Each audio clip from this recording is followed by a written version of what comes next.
Bonjour à tous, je m'appelle Stéphanie Pavazoglou. Je suis juriste au pôle du Marde et j'ai le plaisir de vous accueillir en ligne pour la reprise des mardis du CMAP. Donc aujourd'hui, le thème abordé est Case Law Analytics et nous sommes très honorés d'avoir parmi nous le président de la société Case Law Analytics, Monsieur Jacques Lévy-Vell, qui est diplômé de l'École polytechnique et de l'École nationale supérieure des télécommunications. Il est docteur en mathématiques, pardon. Jacques Lévy-Vell a été directeur de recherche à l'Institut national de recherche dédié aux sciences de numérique avant de fonder la société Case Law Analytics en 2017. Case Law Analytics modélise en fait le raisonnement juridique et judiciaire grâce à l'intelligence artificielle et aussi a rejoint LexisNexis en juillet 2023. Alors, quelques points pratiques avant de pouvoir donner la parole à Jacques. Il y aura un temps réservé à la fin de la présentation pour poser des questions dans le chat et ma collègue, Madame Louise Danicourt, soumettra vos questions à Jacques afin d'y répondre. Donc, bien évidemment, Jacques, vous êtes libre à gérer ce mardi comme vous le souhaitez.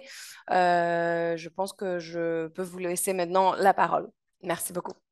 Merci beaucoup. Eh bien, alors effectivement, je vais vous présenter un petit peu ce qu'on fait chez Question Analytics.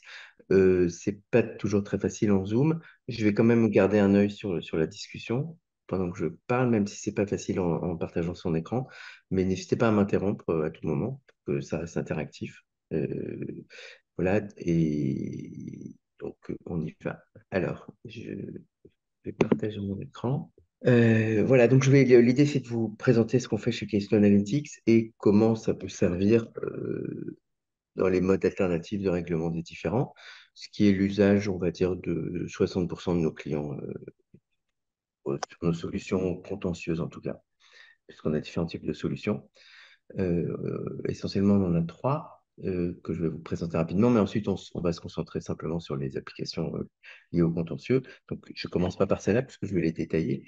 La seconde grande application qu'on a, c'est, juste pour information, c'est un outil fondé sur l'intelligence artificielle aussi, puisque c'est notre marque de fabrique, qui permet de détecter des irrégularités de procédure dans des dossiers pénaux. Voilà, donc le principe est assez simple. Un avocat pénaliste va téléverser dans l'application le dossier pénal de son client en une fois ou en plusieurs fois. Des dossiers qui peuvent être assez volumineux. Le plus volumineux qu'on a eu à traiter, il faisait 58 000 pages. Voilà, et la machine va lire chaque pièce de ce dossier, les catégoriser. Donc elle va dire ça c'est un réquisitoire introductif, ça c'est une réquisition judiciaire, ça c'est une garde à vue, voilà une écoute téléphonique, etc. Elle va dresser ce qu'on appelle une carte d'identité de chaque pièce, donc en disant sur cette garde à vue, il s'agit de monsieur Untel, elle a commencé à telle date, voilà les textes qui sont cités, etc. Donc il y a un petit nombre de renseignements entre 10 et 20 qui caractérisent la pièce. Et ensuite, elle va lire la pièce et vérifier s'il n'y a pas des erreurs de procédure, par exemple une signature qui manque, une garde à vue qui a été prolongée alors qu'on ne voit pas d'autorisation de prolongation de la garde à vue, une personne à qui on n'a pas prévenu qu'elle pouvait être assistée par un interprète si elle ne parle pas bien le français, etc., etc. Voilà. Et ensuite, donc, elle va éditer un petit rapport en disant, voilà toutes les pièces de votre dossier avec ce qu'il y a dedans, et telle pièce semble indiquer qu'il y a un défaut de procédure. Voilà. Ensuite, on a, donc ça, c'est un produit qu'on a. On a un autre produit qui est plus lié au contrat, donc qui permet dont les clients sont des directions juridiques, qui permet donc à une direction juridique de téléverser un ou des contrats dans l'application, qui peuvent là aussi être assez volumineux, souvent autour de 1000 pages. Et la machine va faire différentes choses. Par exemple, elle va détecter s'il y a des clauses à risque. Elle va lire le contrat et elle va s'apercevoir que telle clause a souvent été mise en question devant un tribunal ou une cour d'appel. Donc, elle va alerter le rédacteur de cette clause sur ce sujet et éventuellement proposer des rédactions alternatives. Elle va permettre aussi de faire ce qu'on appelle la virtualisation de contrat, c'est-à-dire un contrat qui a été écrit à un moment et qui a ensuite subi plusieurs avenants. Le contrat peut être assez volumineux, il peut y avoir 10 ou 15 avenants, et donc au bout d'un moment, on ne sait plus exactement ce qu'il y a dans le contrat, parce que les avenants peuvent même aussi se contredire en partie. Donc l'idée, c'est de d'écrire un contrat qui n'a pas de valeur juridique, mais qui serait le contrat si on l'écrivait aujourd'hui avec tous ces avenants. Voilà, et d'autres applications liées au contrat. Je ne vais pas rentrer dans les détails, mais c'est juste pour vous donner un parfum de ce que la machine sait faire. Voilà, donc ça, c'est des applications dont je ne vais pas parler aujourd'hui, à part pour les avoir mentionnées rapidement.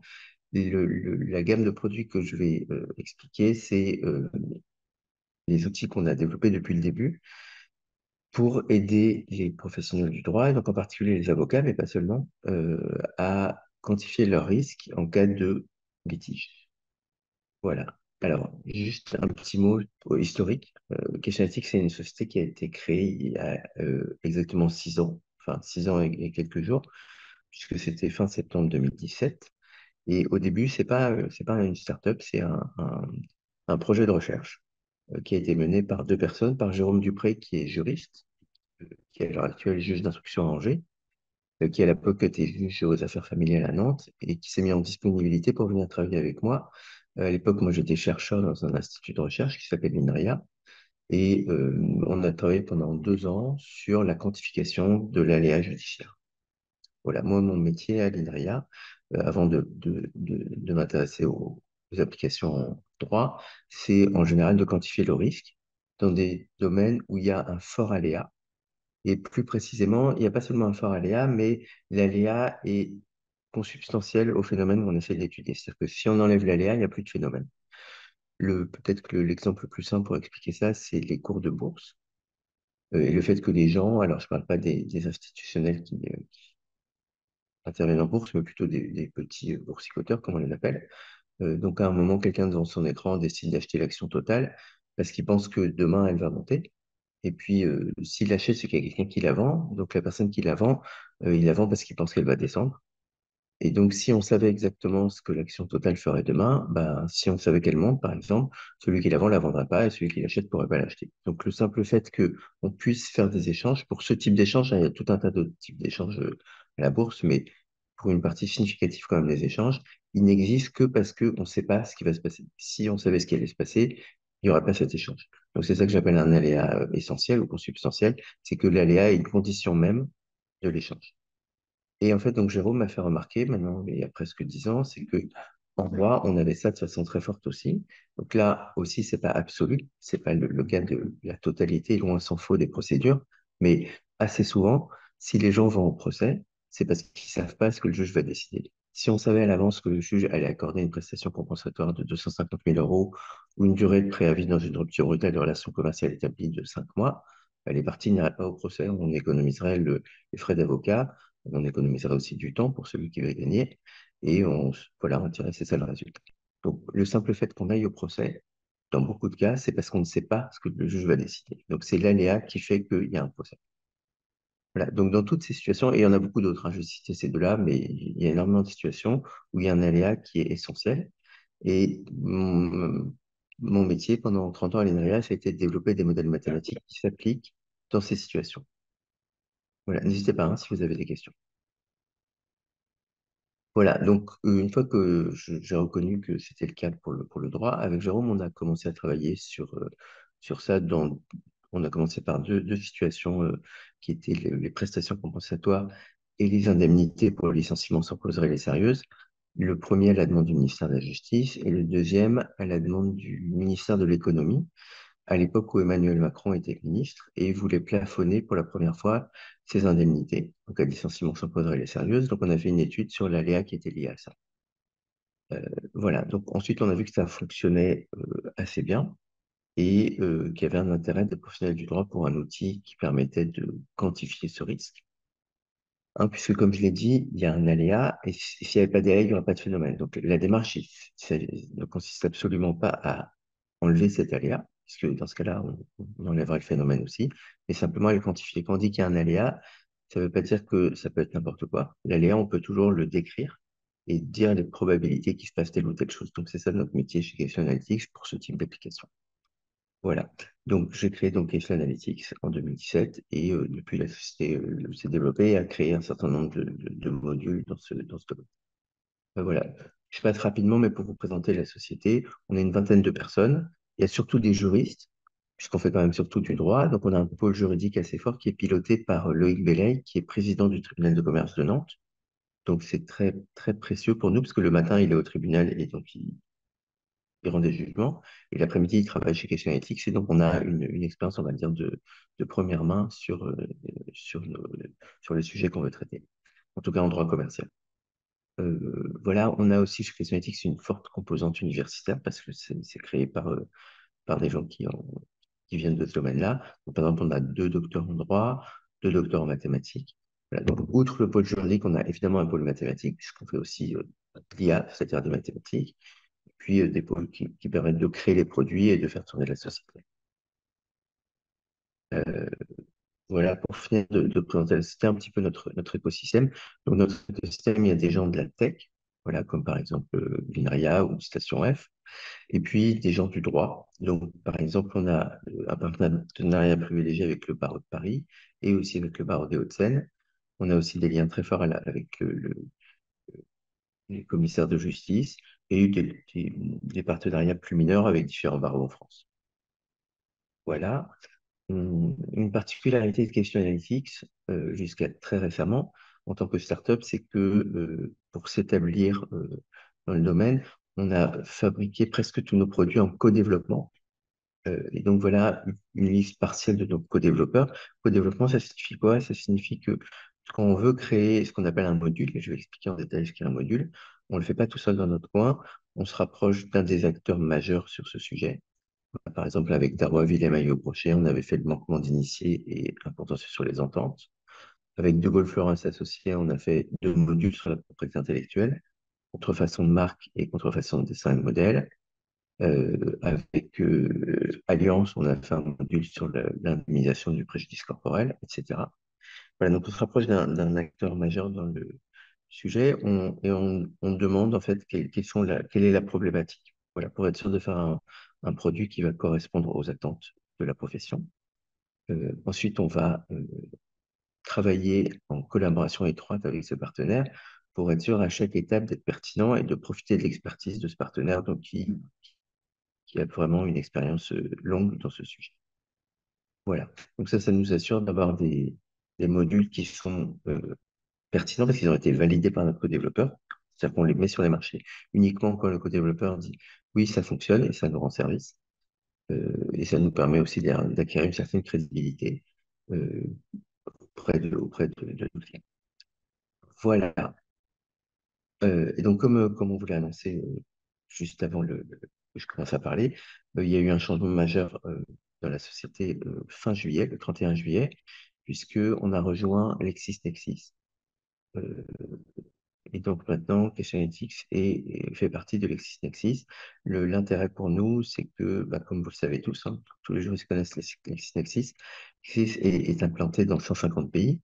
Et on avait un désir très fort de s'internationaliser. Pour le moment, on avait des clients en France, un petit peu en Allemagne. On a un module pour l'Allemagne, on a un module pour la Belgique, et aussi un module pour Monaco. Mais c'est assez long et lourd de créer des modules pour l'étranger et surtout de s'implanter commercialement. Voilà. Et donc, LexisNexis nous a fait une proposition. Ils s'intéressaient à nous, on les connaît depuis le début, en fait. Et donc, il croit en cette technologie. Et donc, l'idée de rejoindre Question Ethics, c'est de rejoindre LexisNexis, pardon, c'est d'avoir très rapidement les moyens de s'implanter dans 5 pays là, d'ici 2 ans et plus à horizon à moyen terme. Voilà. Donc, c'est tout pour l'introduction générale. Et sauf si vous avez des questions, je vais rentrer maintenant dans le vif du sujet, expliquer un peu ce qu'on fait dans la gamme de produits risques contentieux. Alors, excusez-moi, je vois là. Petite question, n'y a-t-il pas violation du secret? Oui, excusez-moi, je vois votre question que maintenant. Alors, ça, c'est un point très important. Alors, sur le pénal, puisque je reviens de la question, la question, c'est, petite question, n'y a-t-il pas violation du secret d'instruction pour un dossier pénal? Alors, sur la partie pénale, en fait, on travaille avec 3 types d'entités. D'une part, avec le ministère de la Justice, et donc c'est un outil qui est mis à la disposition des magistrats. D'autre part, avec la gendarmerie nationale, c'est un outil donc, qui est mis à la disposition des brigades de gendarmes. Et troisièmement, des avocats. Donc, effectivement, les dossiers pénaux sont des dossiers avec des données extrêmement sensibles. les, les données ne passent pas par chez nous, on ne les voit pas. Donc, les données ne quittent pas, évidemment, ni le ministère de la Justice, ni la gendarmerie. Et dans le cas des avocats, sont sur des serveurs dédiés qui font que il y a que eux qui peuvent les voir. Voilà, donc on n'a aucun moyen de voir ces dossiers. Voilà, donc c'est quelque chose effectivement auquel on a fait très attention. Euh, un nouveau message, voilà. Ok, très bien, merci. C'est moi qui vous remercie pour votre question. Voilà, alors, donc sur les risques contentieux, je vais essayer d'expliquer d'où ça vient, à quoi ça sert, et ensuite, évidemment, je ferai une démonstration pour que vous voyez comment nos clients, qui, alors, sur le risque contentieux, sont à 70% des avocats, mais on a aussi des directions juridiques dans les entreprises, des experts comptables, des notaires et des huissiers, et je crois que c'est à peu près tout. Voilà comment ils s'en servent, en particulier dans une optique de marde. Alors, ça ne veut plus bouger. Hop. Voilà, donc pour illustrer un petit peu le propos, je prends un exemple. Je prendrai souvent ce module comme exemple, un peu pour fixer les idées, et puis aussi parce que c'est un domaine dans lequel nous disposons de la totalité ou quasi-totalité des arrêts de la Cour d'appel sur ce sujet. Et enfin, parce que c'est un sujet qui est assez simple, même pour un non-juriste, enfin, qu'on peut comprendre, pas dans toutes ses subtilités, mais en tout cas, en gros, pour un non-juriste, ce qui est mon cas. Et donc, c'est le domaine de la rupture brutale des relations commerciales établies. Voilà, donc sur ce domaine, on remonte dans la jurisprudence jusqu'à 2012, euh, parce que depuis 2012, seule la Cour d'appel de Paris est compétente pour connaître ce sujet. Donc, c'est un petit peu différent. Les choses ont un petit peu changé en 2012. Et puis, en général, pour faire des études, on ne remonte pas trop loin en arrière pour l'étude de la jurisprudence, puisque c'est une des différences importantes que j'ai appris entre les droits et le droit et les maths, c'est que en mathématiques, je peux utiliser des théorèmes qui ont été démontrés par Euclide il y a 3000 ans, alors qu'en droit, la jurisprudence, elle évolue assez rapidement. Donc, une jurisprudence qui a 20 ans ou 30 ans, à part dans certains domaines particuliers, elle a beaucoup moins de valeur qu'une jurisprudence récente. Voilà, donc, en général, quand on étudie la jurisprudence chez question éthique, on remonte entre 5 et 10 ans en arrière, pas plus, sauf voilà, dans certains domaines du droit public où c'est beaucoup plus stable. Voilà, en tout cas, pour la rupture brutale des relations commerciales établies, il y a une barrière naturelle qui est 2012. Donc, ce qui simplifie aussi les choses, c'est qu'on a une seule cour d'appel à étudier, la Cour d'appel de Paris, et tous les arrêts de la Cour d'appel de Paris sur cette matière sont recensés par l'Université de Montpellier. Il y en a un peu plus de 1700, entre 1700 et 1800, et donc on les a quasiment tous, hein. Il nous en manquait peut-être une vingtaine sur ce nombre-là. Donc, on a une vision à peu près complète de ce qu'a fait la Cour d'appel de Paris. Voilà, donc sur cette planche, j'ai recensé toutes les décisions qui ont enfin dans les dossiers, ont certaines caractéristiques qui sont considérées comme importantes pour caractériser un dossier. Pour une rupture brutale, la caractéristique la plus importante, c'est la durée de la relation.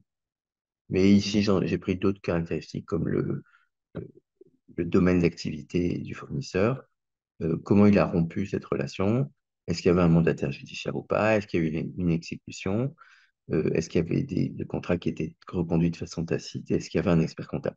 Voilà, donc ça caractérise évidemment pas complètement le dossier, mais c'est déjà assez riche. Voilà, donc quand j'interroge ma base de données, qui encore une fois est à peu près exhaustive, en lui disant sors-moi tous les dossiers où j'ai une relation commerciale qui a duré 8 ans, avec un commerçant, etc., etc., ce qui est écrit sur l'écran, la machine me trouve 4 dossiers. Donc vous voyez, c'est pas beaucoup, hein. Même si au début on est parti de 1700 dossiers, il ne m'en reste plus que 4. Voilà les RG et voilà la décision qui a été prise par la Cour d'appel de Paris sur ces dossiers. Donc 12 dossiers depuis 2012. Enfin 4 dossiers depuis 2012. Donc la première chose qu'on remarque, c'est qu'il y a un dossier où il n'y a pas eu de condamnation. Donc la Cour n'a pas considéré que la rupture était brutale ou que la relation était établie. Alors probablement qu'elle n'était pas brutale, parce qu'une relation de 8 ans, elle était probablement établie. Et ensuite, j'ai des dossiers avec 4, 6 et 12 mois. Donc, ce qui frappe, c'est qu'il y a une grande diversité dans les décisions. Donc, même sur des dossiers qui sont quand même un peu homogènes, qui ont des caractéristiques importantes qui sont communes, eh bien, on peut avoir de tout à rien, c'est-à-dire rien, c'est pas de condamnation, et tout, c'est une condamnation assez lourde. 12 mois, ça commence à être une durée de préavis assez longue.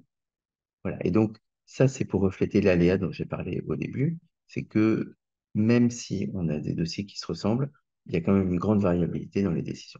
En fait, ça va beaucoup plus loin que ça, hein, et les magistrats le reconnaissent. Et il y a aussi un grand nombre d'études bien documentées sur le fait que cet aléa, il est encore plus profond que ça, et que, par exemple, le même dossier, si on le présente aujourd'hui ou dans un mois, ben, on n'aura pas la même décision, et on voit assez bien pourquoi, hein. D'abord, le dossier, quand il est présenté devant la Cour, il est défendu par des avocats. Ben, l'avocat, ce jour-là, il peut avoir mieux ou moins bien préparé son dossier, il peut être plus en forme, plus percutant. Le juge a aussi évolué, hein. Donc, nous, on est bien placé pour le savoir avec Loïc Bellay, qui reconnaît très bien que dans 6 mois, il pourrait prendre une décision différente parce que sa vision a évolué. La jurisprudence peut aussi avoir évolué. Il peut y avoir des actualités un peu différentes qui modifient la perception des choses.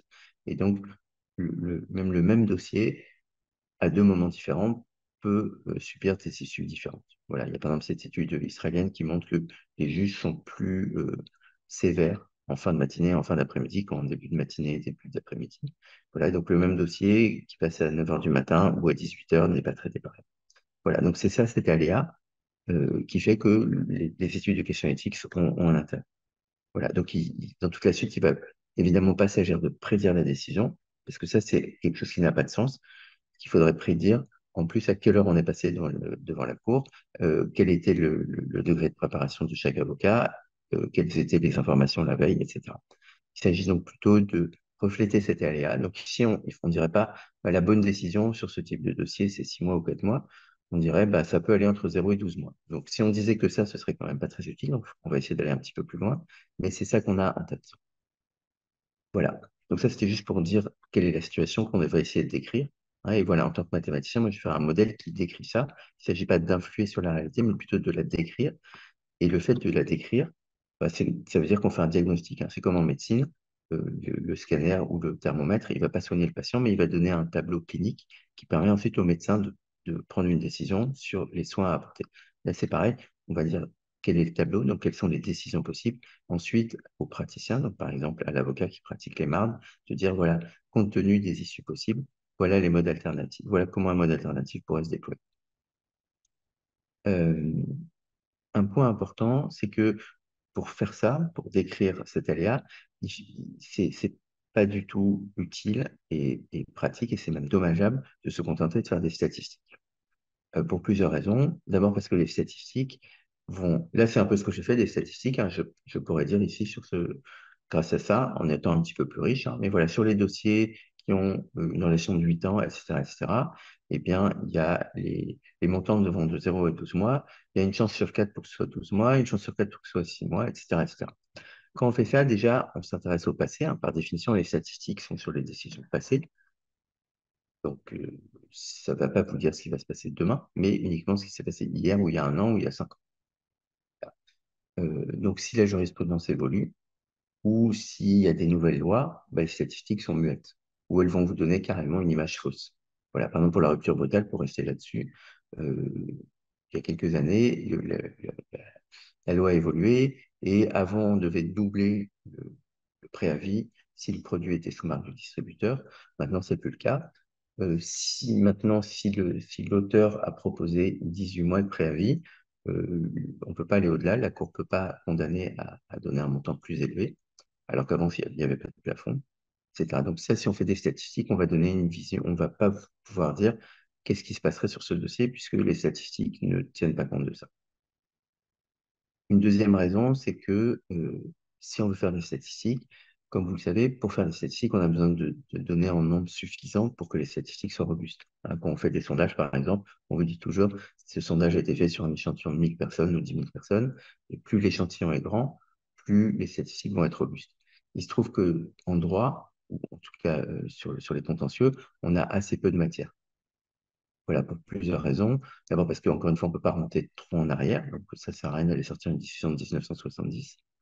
Deuxièmement, même si ça change, en France, on a quand même de la chance, on a un pays où il y a beaucoup de décisions en open data, donc qui sont disponibles, mais à l'heure actuelle, on a encore assez peu d'accès aux décisions de première instance.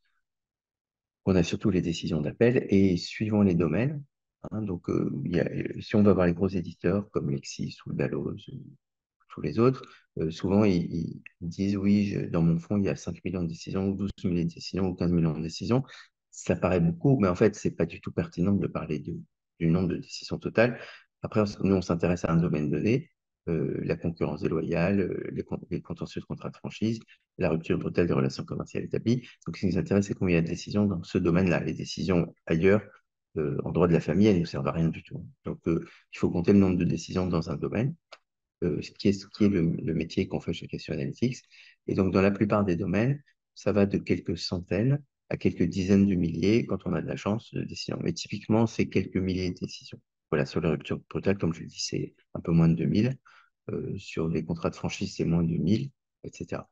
Donc, même si on a 10 000 décisions, si on veut faire des statistiques, on va faire des statistiques en disant je m'intéresse aux dossiers qui ont telle et telle et telle caractéristique. Et en gros, à chaque fois que vous rajoutez une caractéristique, vous divisez par deux la taille de votre base. Donc même si vous avez 1000 décisions au début, eh ben, au bout de 5 critères, il ne vous reste plus qu'une poignée de décisions et donc vous ne pouvez plus faire de statistiques. Voilà, vous pouvez toujours en faire, mais elles n'ont pas de sens, elles n'ont pas de robustesse. Voilà, donc ça, c'est un deuxième point qui fait que les statistiques ne sont pas la voie à suivre. Il y a un troisième point qui est un peu plus subtil, qui est que dès que vous mettez suffisamment de données dans un ordinateur, il va vous trouver des corrélations qui n'ont pas de sens, qui sont juste dues au hasard, en fait. Donc, vous pourriez tirer des conclusions, mais qui n'ont pas de sens parce que c'est juste que l'ordinateur a remarqué qu'il y a des données qui se ressemblent, mais c'est par pur hasard.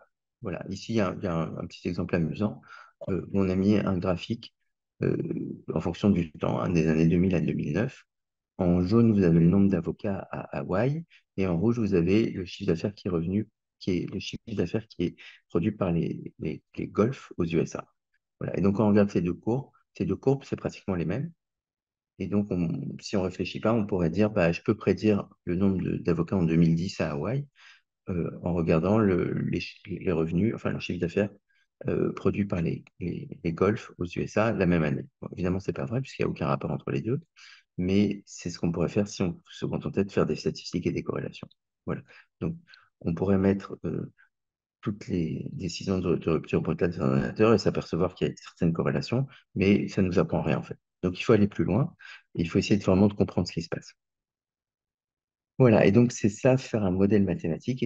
Alors je ne vais pas rentrer évidemment dans les détails mathématiques, c'est pas le lieu ici, mais quand même je vais essayer de vous donner un parfum de qu'est-ce que ça signifie de faire un modèle mathématique sur les décisions de justice pour démystifier, parce que c'est pas très compliqué. Les détails, comme d'habitude, sont compliqués, mais le principe est assez simple. Voilà. Euh, Je vérifie qu'il n'y a pas de questions, mais n'hésitez pas, hein, si c'est le cas. Eh ben, si justement, il y en a une qui arrive. Alors, ben oui, c'est vrai que c'est une possibilité, oui. Euh, mais on en a d'autres, hein. En fait, il y a un site entier qui est dédié à ce genre de choses. Si ça vous intéresse, ça s'appelle Spurious Correlations. Et donc, voilà, il y a pas mal de choses qui sont assez amusantes. Donc, vous entrez les domaines qui vous intéressent, il va vous sortir des statistiques qui n'ont pas de sens, qui relient ces deux domaines. C'est un passe-temps qu'on peut passer 10 minutes ou une heure à regarder ça. Voilà. Alors, donc, je reviens. Si. Donc, la procédure qu'on emploie chez Question Analytics, elle est assez simple, elle est résumée sur ces trois points, elle est en trois étapes. Et non seulement elle est assez simple, mais en plus, elle est pas originale, c'est la démarche scientifique hein, qui est employée depuis Galilée et qui est employée dans différents domaines. Alors, par exemple, à moi, avant de regarder les applications en droit, comme je vous l'ai dit, je fais des applications en finance, mais aussi en médecine, en géophysique et dans plein de domaines. Et à chaque fois, c'est la même procédure. Euh, et en gros, c'est essayer de comprendre de quoi on parle en profondeur avec des experts du domaine. Ensuite, recueillir le maximum de données pour pouvoir construire des modèles. Et troisièmement, construire des modèles à la lumière de l'expertise qu'on a acquis en comprenant le domaine et en acquérant ces données. Donc, concrètement, en droit, qu'est-ce que ça signifie?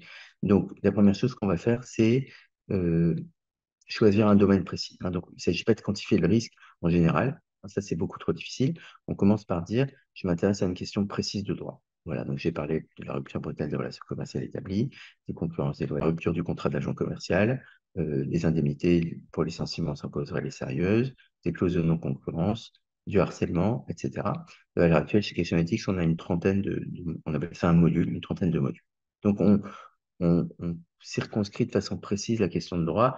Et la question, c'est un sujet pour lequel on irait au tribunal pour attaquer la partie adverse en disant, voilà, j'ai subi une concurrence déloyale ou j'ai été licencié de façon injustifiée. Voilà, une fois qu'on a fait ça, notre but, hein, je vous le rappelle, c'est d'essayer de modéliser la manière dont un magistrat ou une cour d'appel raisonne sur ce sujet. Donc, pour ça, la source principale d'information, en fait, c'est les magistrats eux-mêmes. Donc, on ne va pas aller voir des magistrats pour leur demander comment vous raisonnez dans le cas d'une prestation compensatoire ou d'une contrefaçon de marque, mais parce qu'ils ne vont pas nous le dire, soit parce que ils n'ont pas envie d'expliquer les secrets de leur raisonnement, mais surtout en fait parce qu'ils ne savent pas vraiment en fait, hein. C'est comme tous les experts, un expert en général ne sait pas expliquer son expertise. Par contre, ce qu'on peut faire de façon beaucoup plus objective, c'est leur demander quels sont les éléments qu'ils regardent dans un dossier. Parce que ça, c'est pas un secret. Alors, soit c'est déjà écrit dans la loi pour les prestations compensatoires, il y a un article qui dit, voilà, il faut regarder la durée du mariage, les disparités de revenus, les sacrifices consentis, etc. Soit c'est un peu de notoriété publique et en fait, tout le monde est à peu près au courant. Mais on va quand même chercher l'information à la source. Donc, nous, chez Questions éthiques, on a énormément de relations avec la magistrature, parce que déjà, Jérôme était magistrat, enfin, est magistrat.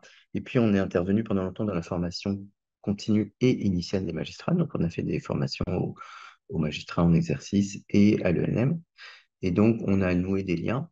Et donc, on a un carnet d'adresses avec un grand nombre de conseillers de cour d'appel. Donc, quand on s'intéresse à un nouveau sujet, on va avoir un ou plusieurs conseillers de cour d'appel qui siègent dans des cours à la Cour sociale ou euh, qui prennent des décisions sur ce sujet, ou dans les domaines commerciaux, et ben, on a une information de première main avec Loïc Bellay, et on leur dit qu'est-ce que vous regardez sur ces sujets.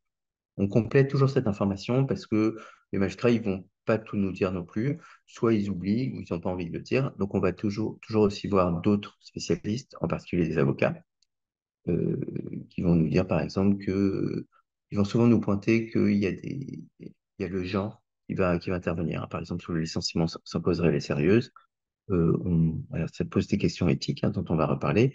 On voit que si on est un homme ou une femme, on n'obtient pas le même montant. Voilà, donc ça, c'est pas quelque chose que le magistrat va nous dire, parce que c'est pas censé jouer. C'est pas évident que le magistrat le prenne en compte tel quel, hein. Évidemment, il dit pas, ça c'est une femme, donc je vais enlever un demi-mois. Mais il y a tout un tas de facteurs qui font que ça joue. Donc les avocats, ça l'ont remarqué. Donc c'est un critère qu'on peut ou ne pas mettre. Voilà, on discute aussi avec des universitaires qui font des études et divers experts. Voilà, donc ça, c'est un travail qui est purement un travail juridique et aussi qui est un travail d'expert, hein. C'est donc, chez Questionetics, on a un référent pour chaque domaine du droit qu'on étudie et ce référent va discuter avec des conseillers de cour d'appel, des universitaires, des avocats, etc. Et donc, on dresse une liste de ce qu'on appelle les critères, et donc, c'est-à-dire les éléments qui déterminent la décision. Voilà, cette liste peut être assez riche, hein. Donc, dans les domaines les plus simples, ça peut descendre à une trentaine, voire une vingtaine de critères. Par exemple, pour les licenciements sans cause réelle et sérieuse. Et ça peut monter jusqu'à 200 critères, par exemple, pour l'indemnisation du préjudice corporel, qui est un sujet vraiment très compliqué. Et typiquement, c'est entre 50 et 100 critères. Voilà, pour la rupture brutale, on doit avoir une cinquantaine de critères. La concurrence déloyale, on doit être à 80 critères, etc. Voilà. Donc ça signifie pas qu'au moment de prendre sa décision, le magistrat va pondérer 200 critères, c'est trop compliqué. Mais ça veut dire que suivant les dossiers, il peut y avoir tel ou tel critère qui intervient. Et si on regarde tous les dossiers qu'on a sous la main, on voit qu'avec 200 critères, on arrive à avoir l'exhaustivité de tous les éléments qui ont été soulevés. Voilà. Donc, après cette phase qui est donc purement une phase d'expertise juridique, on va passer à la deuxième phase qui est le recueil des données. Et donc, ce qu'on va faire, c'est qu'on va aller chercher toutes les décisions qu'on peut trouver sur ce sujet et on va les analyser. Donc, toutes les décisions, donc comme je l'ai dit, là, on commence à avoir accès à des décisions de première instance, mais donc pour les besoins de cet exposé, je vais faire comme si on n'avait que les décisions d'appel, puisqu'on n'a pas encore traité suffisamment les décisions de première instance pour que j'ai des éléments solides à présenter. Donc, on analyse toutes les décisions d'appel sur ce sujet qu'on peut trouver. Donc là, c'est quand même on est assez bien fourni, puisque avec Jeudi Libre et même avant avec Jurica, on a quand même pas l'exhaustivité, mais souvent pas très loin sur la plupart des sujets des décisions. Voilà. Alors, l'exhaustivité, comme je l'ai dit, c'est pas beaucoup, hein. Par exemple, sur le domaine des ententes, on a 300 décisions.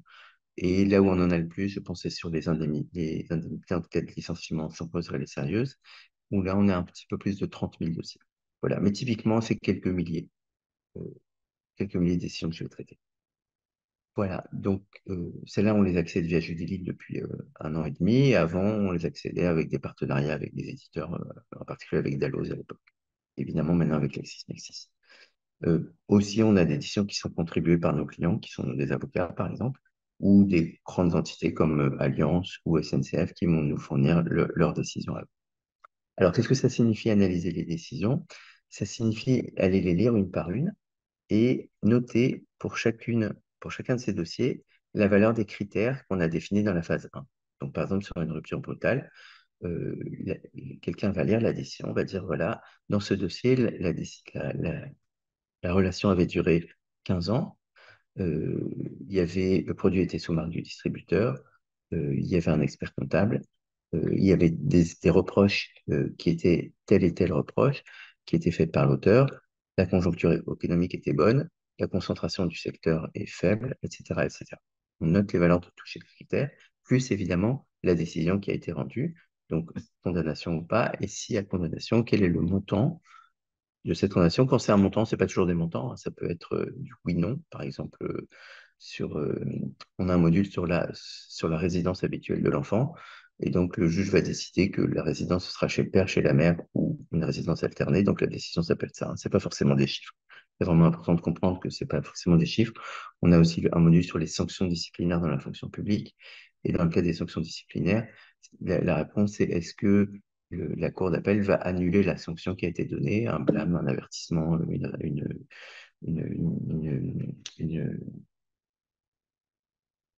enfin, une des 15 ou 16 sanctions qui sont faites, qui sont données suivant le domaine.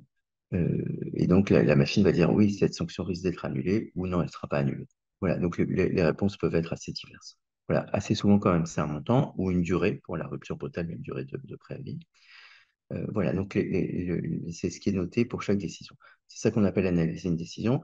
Ces analyses sont pas faites par des machines, elles sont faites par des humains. Donc on a là des juristes qui sont pas des spécialistes aussi éminents que ceux qu'on emploie pour la phase 1, mais typiquement ça va être des étudiants de master sur le sujet. Voilà, donc par exemple pour les ruptures brutales, on a des étudiants de master en droit commercial qui vont lire les décisions, donc ils sont capables de les comprendre et qui vont les annoter. Là, ça, c'est un processus qui est assez complexe parce que on va générer des masses de données, hein. Par exemple, si j'ai 50 critères et 10 000 décisions, voilà, ça fait un grand nombre d'éléments que je vais noter et j'ai besoin d'avoir des choses fiables pour pouvoir passer en phase 3 la modélisation. Donc, on a tout un tas d'outils euh, qui font qu'on arrive à vérifier la fiabilité de nos données. Hein, c'est pour ça qu'en phase 1, c'est purement du droit et des humains. En phase 2, il y a une partie droit avec des juristes qui sont des étudiants la plupart du temps qui analysent, mais après, on a toute une machinerie informatique qui permet de vérifier que les données rentrées sont correctes. Alors, c'est pas fiable à 100%, ça c'est trop difficile à atteindre, mais on va faire des vérifications, par exemple, de bon sens, du genre, si on a quelqu'un qui a été licencié, et on pense que c'est sans cause réelle et sérieuse, et que cette personne a 30 ans, il ne peut pas avoir 20 ans d'ancienneté. Donc, on vérifie ce genre de choses, des vérifications de cohérence, et on peut en vérifier tout un tas. On fait aussi des vérifications statistiques. On a, en général, on appelle ça, c'est les personnes qui analysent, on appelle ça des analystes. On a souvent une dizaine d'analystes sur chaque sujet. On va vérifier, par exemple, que tous les analystes, statistiquement, ont à peu près, ils vont tous trouver la même répartition d'ancienneté ou de durée de relation, etc. Et si c'est pas le cas, on a alerté sur le fait qu'un analyste peut-être a mal compris les consignes. Voilà. Et puis on vérifie aussi, on fait une double vérification, pas sur toutes les analyses, ce serait trop coûteux, mais sur environ 20% des analyses qui sont analysées 2 fois. Et ça permet de mettre à jour des erreurs et ensuite de corriger. Voilà. Donc, en phase 2, on se crée une base de données. Vous pouvez imaginer cette base de données un peu comme un tableau Excel. Chaque ligne du tableau, c'est une décision. Et ensuite, les colonnes, c'est les valeurs de chaque critère. Voilà. Donc, pour une relation commerciale, en premier critère, je vais avoir la durée de la relation, le domaine d'activité de l'auteur, etc., etc. Et à la dernière colonne, la décision qui a été prise. Voilà. Une fois qu'on a fait ces 2 étapes, on va passer à la troisième étape où là, c'est plutôt exclusivement des mathématiques. Et on va faire donc un modèle. Donc, qu'est-ce que ça veut dire un modèle? En gros, ça veut dire une équation. Et cette équation, donc c'est vraiment une formule mathématique. Je vais chercher une formule qui fait que quand je rentre dans ma formule Donc une formule, c'est par exemple x plus y. Voilà, donc si je rentre x et y, la formule, elle me sort la somme de x et y. Je rentre 2 et 3, la formule me sort 5. Voilà, donc c'est à peu près ce qu'on fait. Évidemment, les formules sont un peu plus compliquées. Elles ne sont pas vraiment lisibles, hein. Elles font plusieurs pages, donc personne ne le lit. Mais c'est l'ordinateur qui les conçoit. Donc, cette formule, je veux que quand je rentre les paramètres ou les critères de mon dossier, donc je rentre une relation qui a duré 12 ans, un fournisseur qui est un commerçant, pas de tacite reconduction, etc. Je rentre dans ma formule tous ces critères. Je veux que ma formule me sorte la décision qui a été prise. Voilà, donc mettons, 1000 lignes dans mon tableau. Je veux la formule qui fait que quand je rentre les 40 critères de chaque décision, elles me sortent la décision qui a été prise par la comptable. Voilà, donc je ne vais pas vous expliquer vraiment comment on trouve cette formule, mais je vais vous montrer tout à l'heure sur un petit dessin un petit peu la manière dont la machine raisonne pour faire ça, comment cette intelligence fonctionne. Voilà, en fait, c'est pas très très compliqué de faire ça, même si ça peut paraître un peu touffu là, mais c'est pas très compliqué. Ce qui est compliqué, c'est que c'est pas exactement ce qu'on veut faire. En fait, c'est même pas du tout ce qu'on veut faire, puisque rappelez-vous ce que j'ai dit au début. Ce qu'on veut faire, c'est reproduire l'aléa. Il s'agit pas, surtout pas de dire, voilà, j'ai une formule qui fait que quand je rentre les critères, la machine va me dire, voilà la décision qui doit être prise, parce que ça n'existe pas. Hein, parce que je sais que demain, je retourne au tribunal, je n'aurai pas la même décision. Donc, si je trouvais une formule, ce serait trompeur. On dirait aux gens, voilà la décision que vous aurez, et en fait, ils n'auront pas cette décision. Enfin, peut-être qu'ils l'auront, mais peut-être qu'ils en auront une autre. Donc, ce qu'on va faire plutôt pour vraiment rendre un service à nos utilisateurs, c'est leur dire toutes les décisions qu'ils pourraient avoir sur ce dossier. Donc, si vous allez aujourd'hui, vous aurez cette décision ou une autre. Si vous alliez dans un mois, vous auriez une autre décision. Nous, nous, les personnes, ne pouvons dire quelle est la décision qui sera prise. Mais le but qu'on se fixe, c'est dire quel est l'éventail de toutes les décisions possibles. Parce que même s'il y a un aléa, et c'est ce que je disais au début, un aléa, ça ne veut pas dire qu'on peut faire n'importe quoi. Il y a quand même une cohérence, il y a des lois, et les magistrats suivent les lois et discutent entre eux et ont une expertise commune. Donc, sur un type de dossier, ils peuvent avoir des décisions différentes, mais il y a quand même un noyau qui fait que l'ensemble des décisions va se situer dans un certain halo. Donc, ce qu'on va faire plutôt, c'est dire, sur ce dossier, on ne peut pas vous dire quelle décision qui sera prise, mais on peut vous dire l'ensemble des décisions possibles avec les probabilités associées. C'est ça, décrire l'aléa, c'est dire, donner ce qu'on appelle la distribution de probabilité. Donc, ça va être concret quand on va faire une démonstration. C'est dire, voilà, il y a tant de pourcents de chances que la décision soit ça, tant de pourcents de chances que la décision soit ça, etc. C'est la même chose que quand vous regardez votre smartphone le matin avant de sortir, la machine va vous dire, il y a 80% de chances qu'il pleuve. Donc, à vous de décider si vous prenez un parapluie ou pas, mais la machine vous a donné une probabilité. C'est ce qu'on va faire aussi. Ça, c'est beaucoup plus difficile à faire. Donc, c'est là qu'on a une expertise unique. Pourquoi c'est difficile? Parce que, en fait, j'ai jamais deux fois la même ligne. Vous vous rappelez ce tableau Excel que j'ai fait?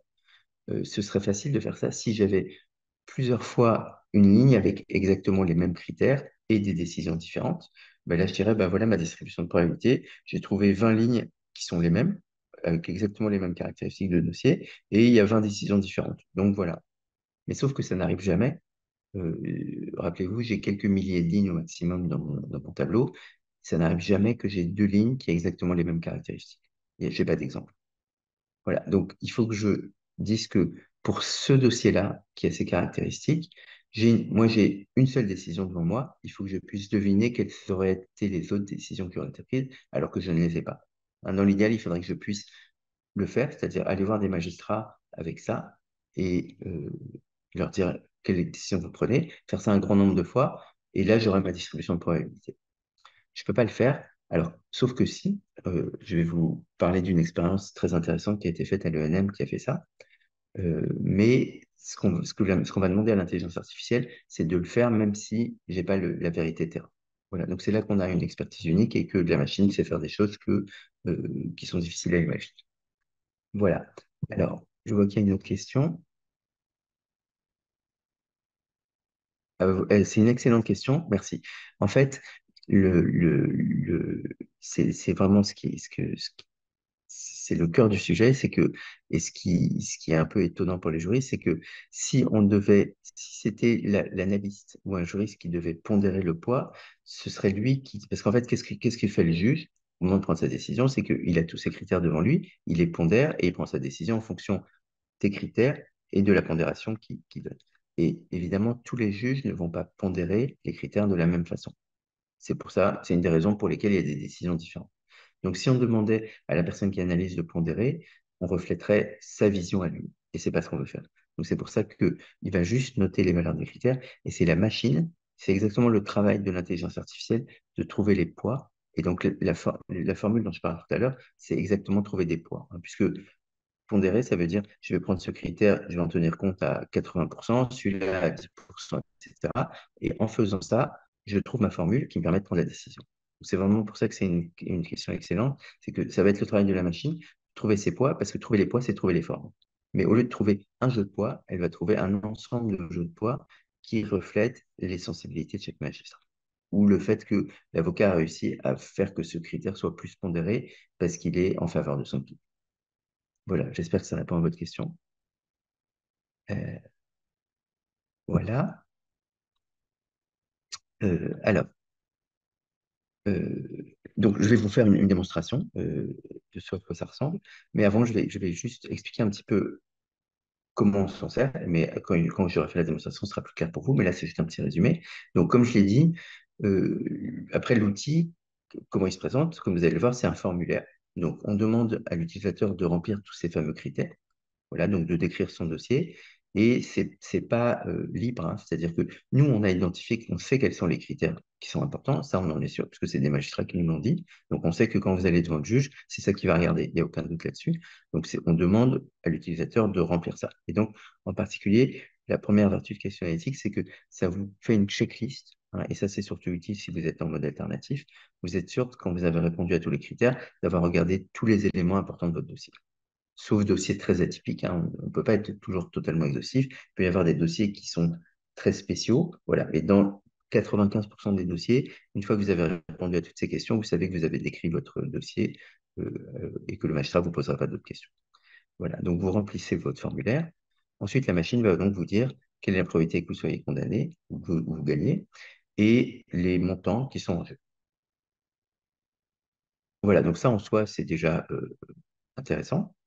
Et ça permet, c'est une des raisons d'aide de questions éthiques, d'aider l'avocat à répondre à la sempiternelle question de son client. C'est, ça m'est arrivé aussi, hein.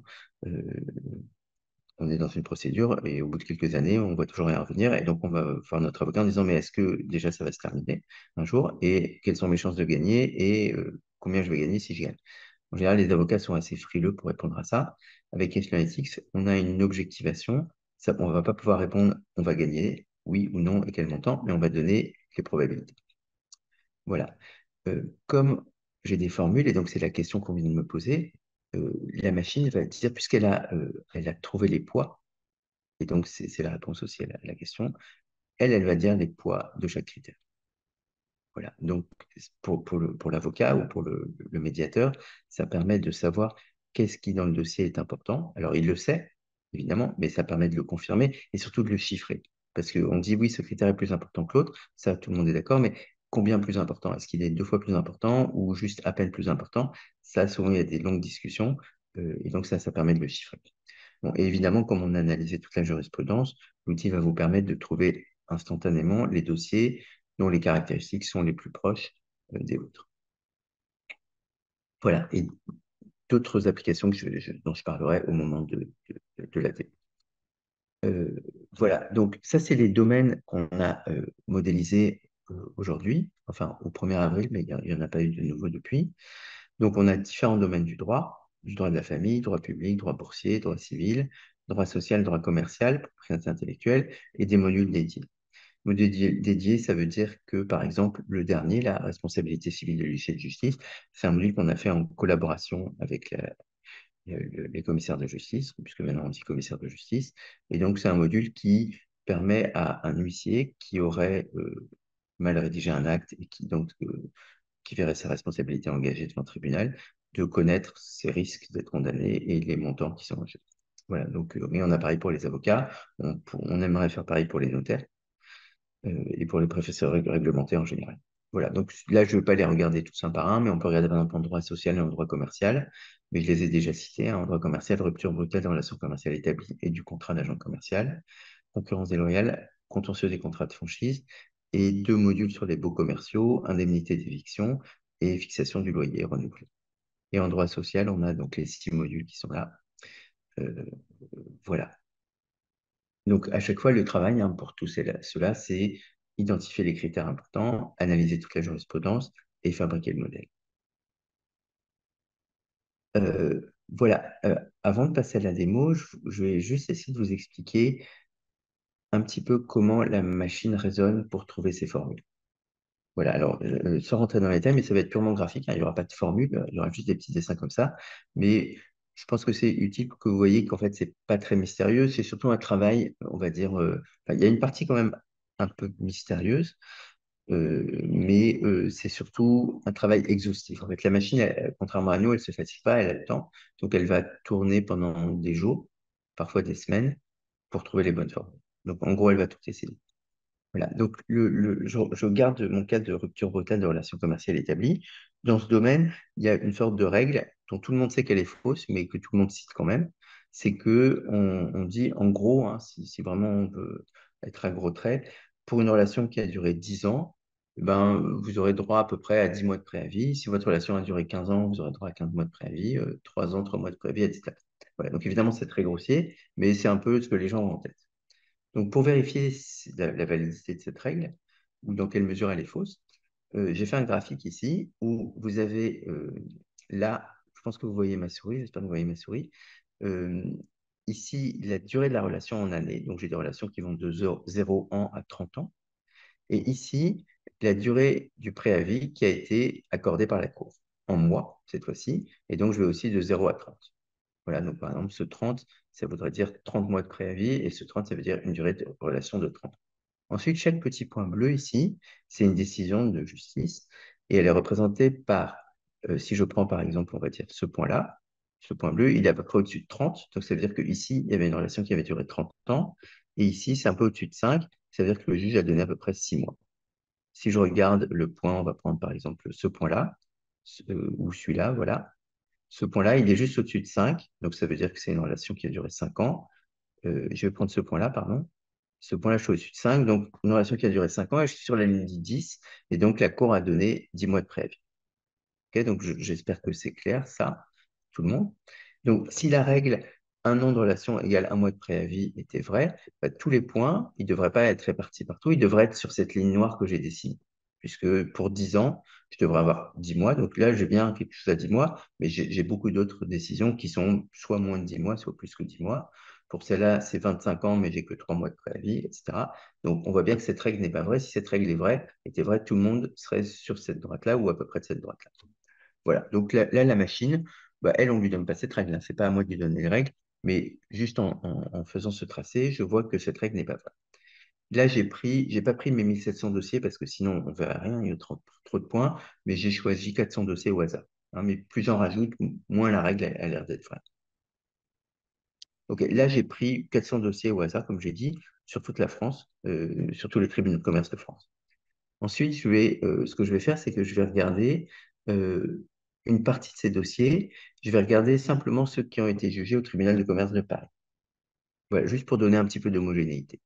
Voilà, donc par rapport au graphe précédent, je vais simplement enlever certains points. Voilà, et maintenant je me retrouve avec ça. On voit qu'il n'y a toujours pas cette règle de 1 an égale 1 mois. Bah, non, les points sont toujours un petit peu partout. Donc maintenant, je vais raffiner un petit peu. Et sur ce graphique, je vais regarder. Alors, quelque chose que je vais vous montrer là. Une fois qu'on le sait, ça paraît évident, mais moi, je ne l'avais pas remarqué. Et c'est pas quelque chose qui. Une fois qu'on se le dit, oui, mais voilà. En fait, quand vous regardez ce graphique, il y a quelque chose si on regarde bien, qui apparaît, qui saute un petit peu aux yeux. C'est qu'il y a des lignes où il y a beaucoup plus de points que d'autres. Si je regarde cette ligne-là, vous voyez, j'ai beaucoup de points là. Ça correspond à 12 mois.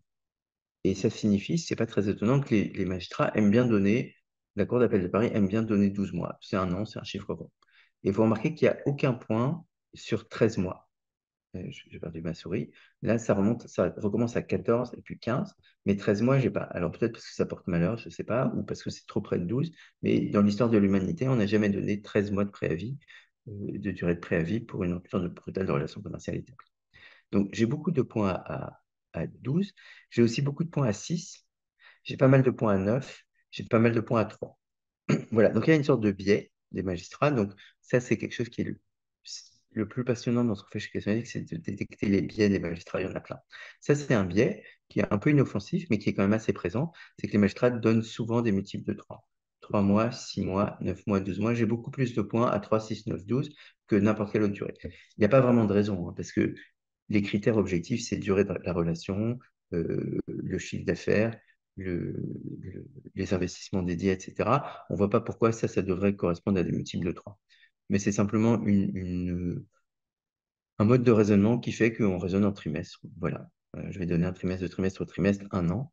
Voilà. Et donc, il y a plus souvent ça. Donc ça, c'est quelque chose qui viole un peu la règle des un an égale un mois. Voilà, parce que 13 ans, je ne vais jamais avoir 13 mois. Donc, ces dossiers, ils créent un biais. Donc, je vais les mettre à part. Donc, je vais enlever de ce graphique tous les dossiers qui sont 3, 6, 9 et 12 mois. Je me retrouve avec ça. Ensuite, là, on n'a pas fait de droit du tout, hein. On a juste dit on est à Paris et on enlève un biais des magistrats. Donc, après, à un moment, le droit, c'est important. Et donc, on va dire, je vais essayer de regarder des dossiers qui sont un peu typiques. Et pour ça, je vais enlever les dossiers, comme c'est marqué au-dessus. Donc, typique, ça veut dire, par exemple, il n'y a pas eu de renouvellement tacite, il n'y avait pas plusieurs contrats en parallèle. Et voilà. Et on pourrait enlever encore d'autres choses, hein. Mais si vous regardez le graphique maintenant, la règle elle commence à être vraie un petit peu. Il y a ce dossier qui est assez atypique là, mais la plupart des autres dossiers, ils se groupent autour de cette droite. Et donc, si j'oublie ces deux, trois dossiers qui sont un peu loin, et si j'applique la règle, bah, je ne suis pas très loin. Ici, 10 ans, et la personne a eu 9 mois. Ici, 5 ans, à part celui-là, et la personne a eu exactement 5 mois, etc. Donc là, la règle, elle est vraie. Donc, ce que ça nous dit, c'est que si on regarde uniquement à Paris les dossiers qui sont typiques d'un point de vue du droit, qu'il n'y a pas de choses particulières, et qu'on enlève ce biais des 3, 6, 9, 12 mois, alors oui, cette règle est vraie. Donc elle a quand même une certaine vérité, mais à condition de prendre certaines précautions. Donc c'est ça que fait la machine. En fait, elle essaye de découvrir des règles en disant, et si je regarde uniquement tel type de dossier, voilà. Et donc ici, une formule, ce serait de dire, je regarde dans ce que m'a rentré l'utilisateur. Est-ce que je suis à Paris en première instance? Est-ce qu'il n'y a pas de contrat multiple? Est-ce qu'il n'y a pas de contrat renouvelé tacitement? Alors, si oui, alors ce sera soit un multiple de 3, soit la durée du préavis, soit sera en mois la durée de la relation. Donc après, la machine va essayer de deviner, est-ce que je vais, sur ce dossier, je vais être soumis au biais des 3, 6, 9, 12 mois. Donc pour ça, elle va essayer d'activer toute règle, etc. Voilà, donc c'est juste une tentative d'explication. Après, pour rentrer plus dans les détails, bah, ça devient un peu technique, c'est pas forcément passionnant, mais c'est juste pour vous dire comment la machine travaille un petit peu. Voilà. Alors, euh, je vais illustrer ça directement avec la démo. Donc, sauf si vous avez des questions, je vais passer à la démonstration. Euh, alors, hop, la souris me fait des blagues, je la perds tout le temps là. Voilà. Donc, hop, je vais aller là, là. Euh, Voilà, donc ça c'est l'interface de Question Analytics. Est-ce que vous voyez mon écran avec Question Analytics, connexion et tout? Jacques, il y a une question qui vient d'arriver. Oui, je l'ai vu, oui. Est-ce que, puisque vous êtes au micro, vous voyez mon nouvel écran avec la connexion? Oui, oui, parfaitement. Alors, oui, alors, disons, ça dépend de ce qu'on appelle modéliser, mais oui, la machine détecte ces biais. Et après, il y a des grandes questions, on va en discuter sur est-ce qu'on en tient compte? Est-ce qu'on les propose? Est-ce qu'on propose les critères associés? Et est-ce qu'on les corrige? Voilà. Mais là, ce dont je viens de vous parler, c'est-à-dire les 3, 6, 9, 12 mois, c'est bien un biais cognitif, hein. Je ne vais pas donner 13 mois parce que c'est trop proche de 12. Donc, voilà, il n'y a pas de raison que ce soit ça, c'est vraiment un biais. Et c'est un biais, on va dire, de mode de raisonnement. Donc, c'est bien un biais cognitif. Et il y en a beaucoup d'autres que je vais vous montrer. Il y en a au moins un autre qui est vraiment très important, en particulier dans une optique de marque que je vais décrire. Voilà, donc je garde la question pour après la démo, puisque c'est ce que je vais vous montrer. Voilà, donc Questionnaire, c'est un service en ligne, et donc pour, pour s'en servir, il faut avoir un abonnement.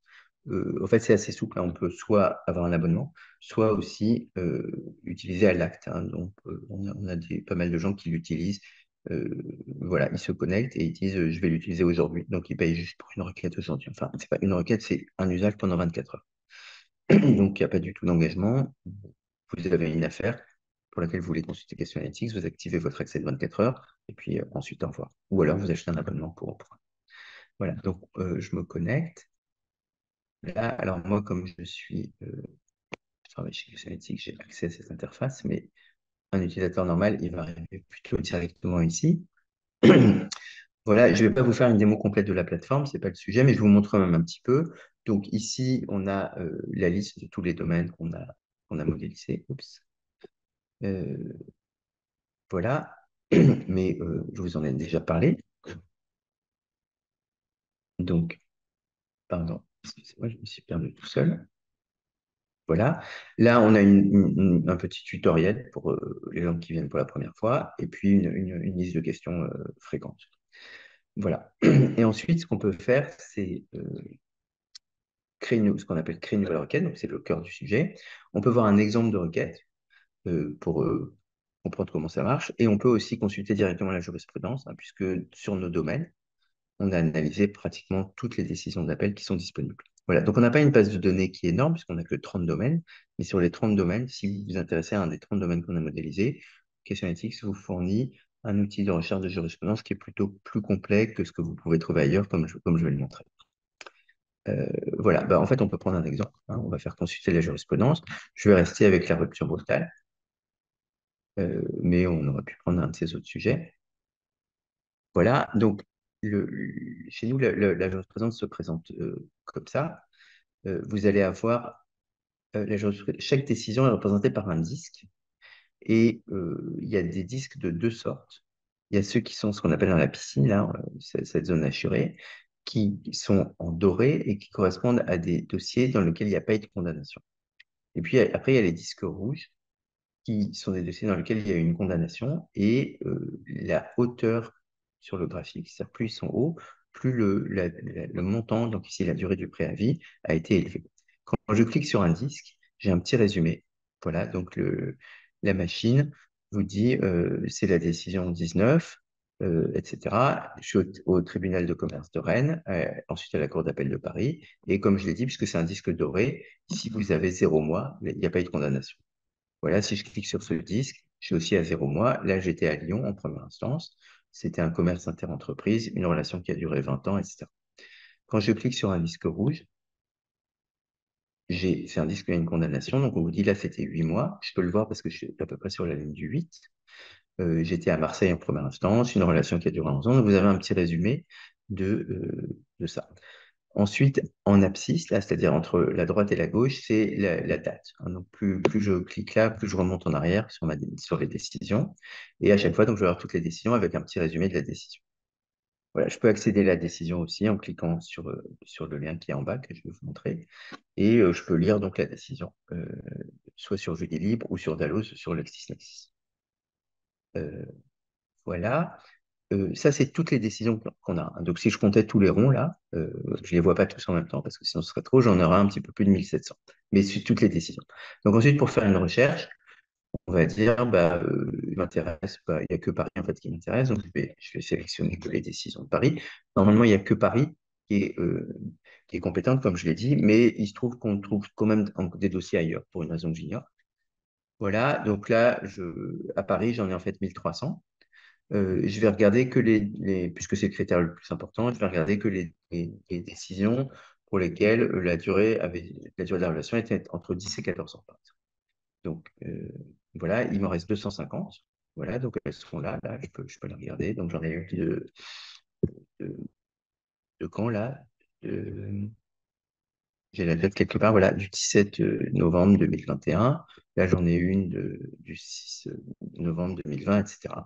Voilà, j'en ai 250. Après, je vais m'intéresser aux décisions pour lesquelles l'auteur a rompu par une notification écrite, par exemple. Voilà, donc là, il va me rester 139 décisions.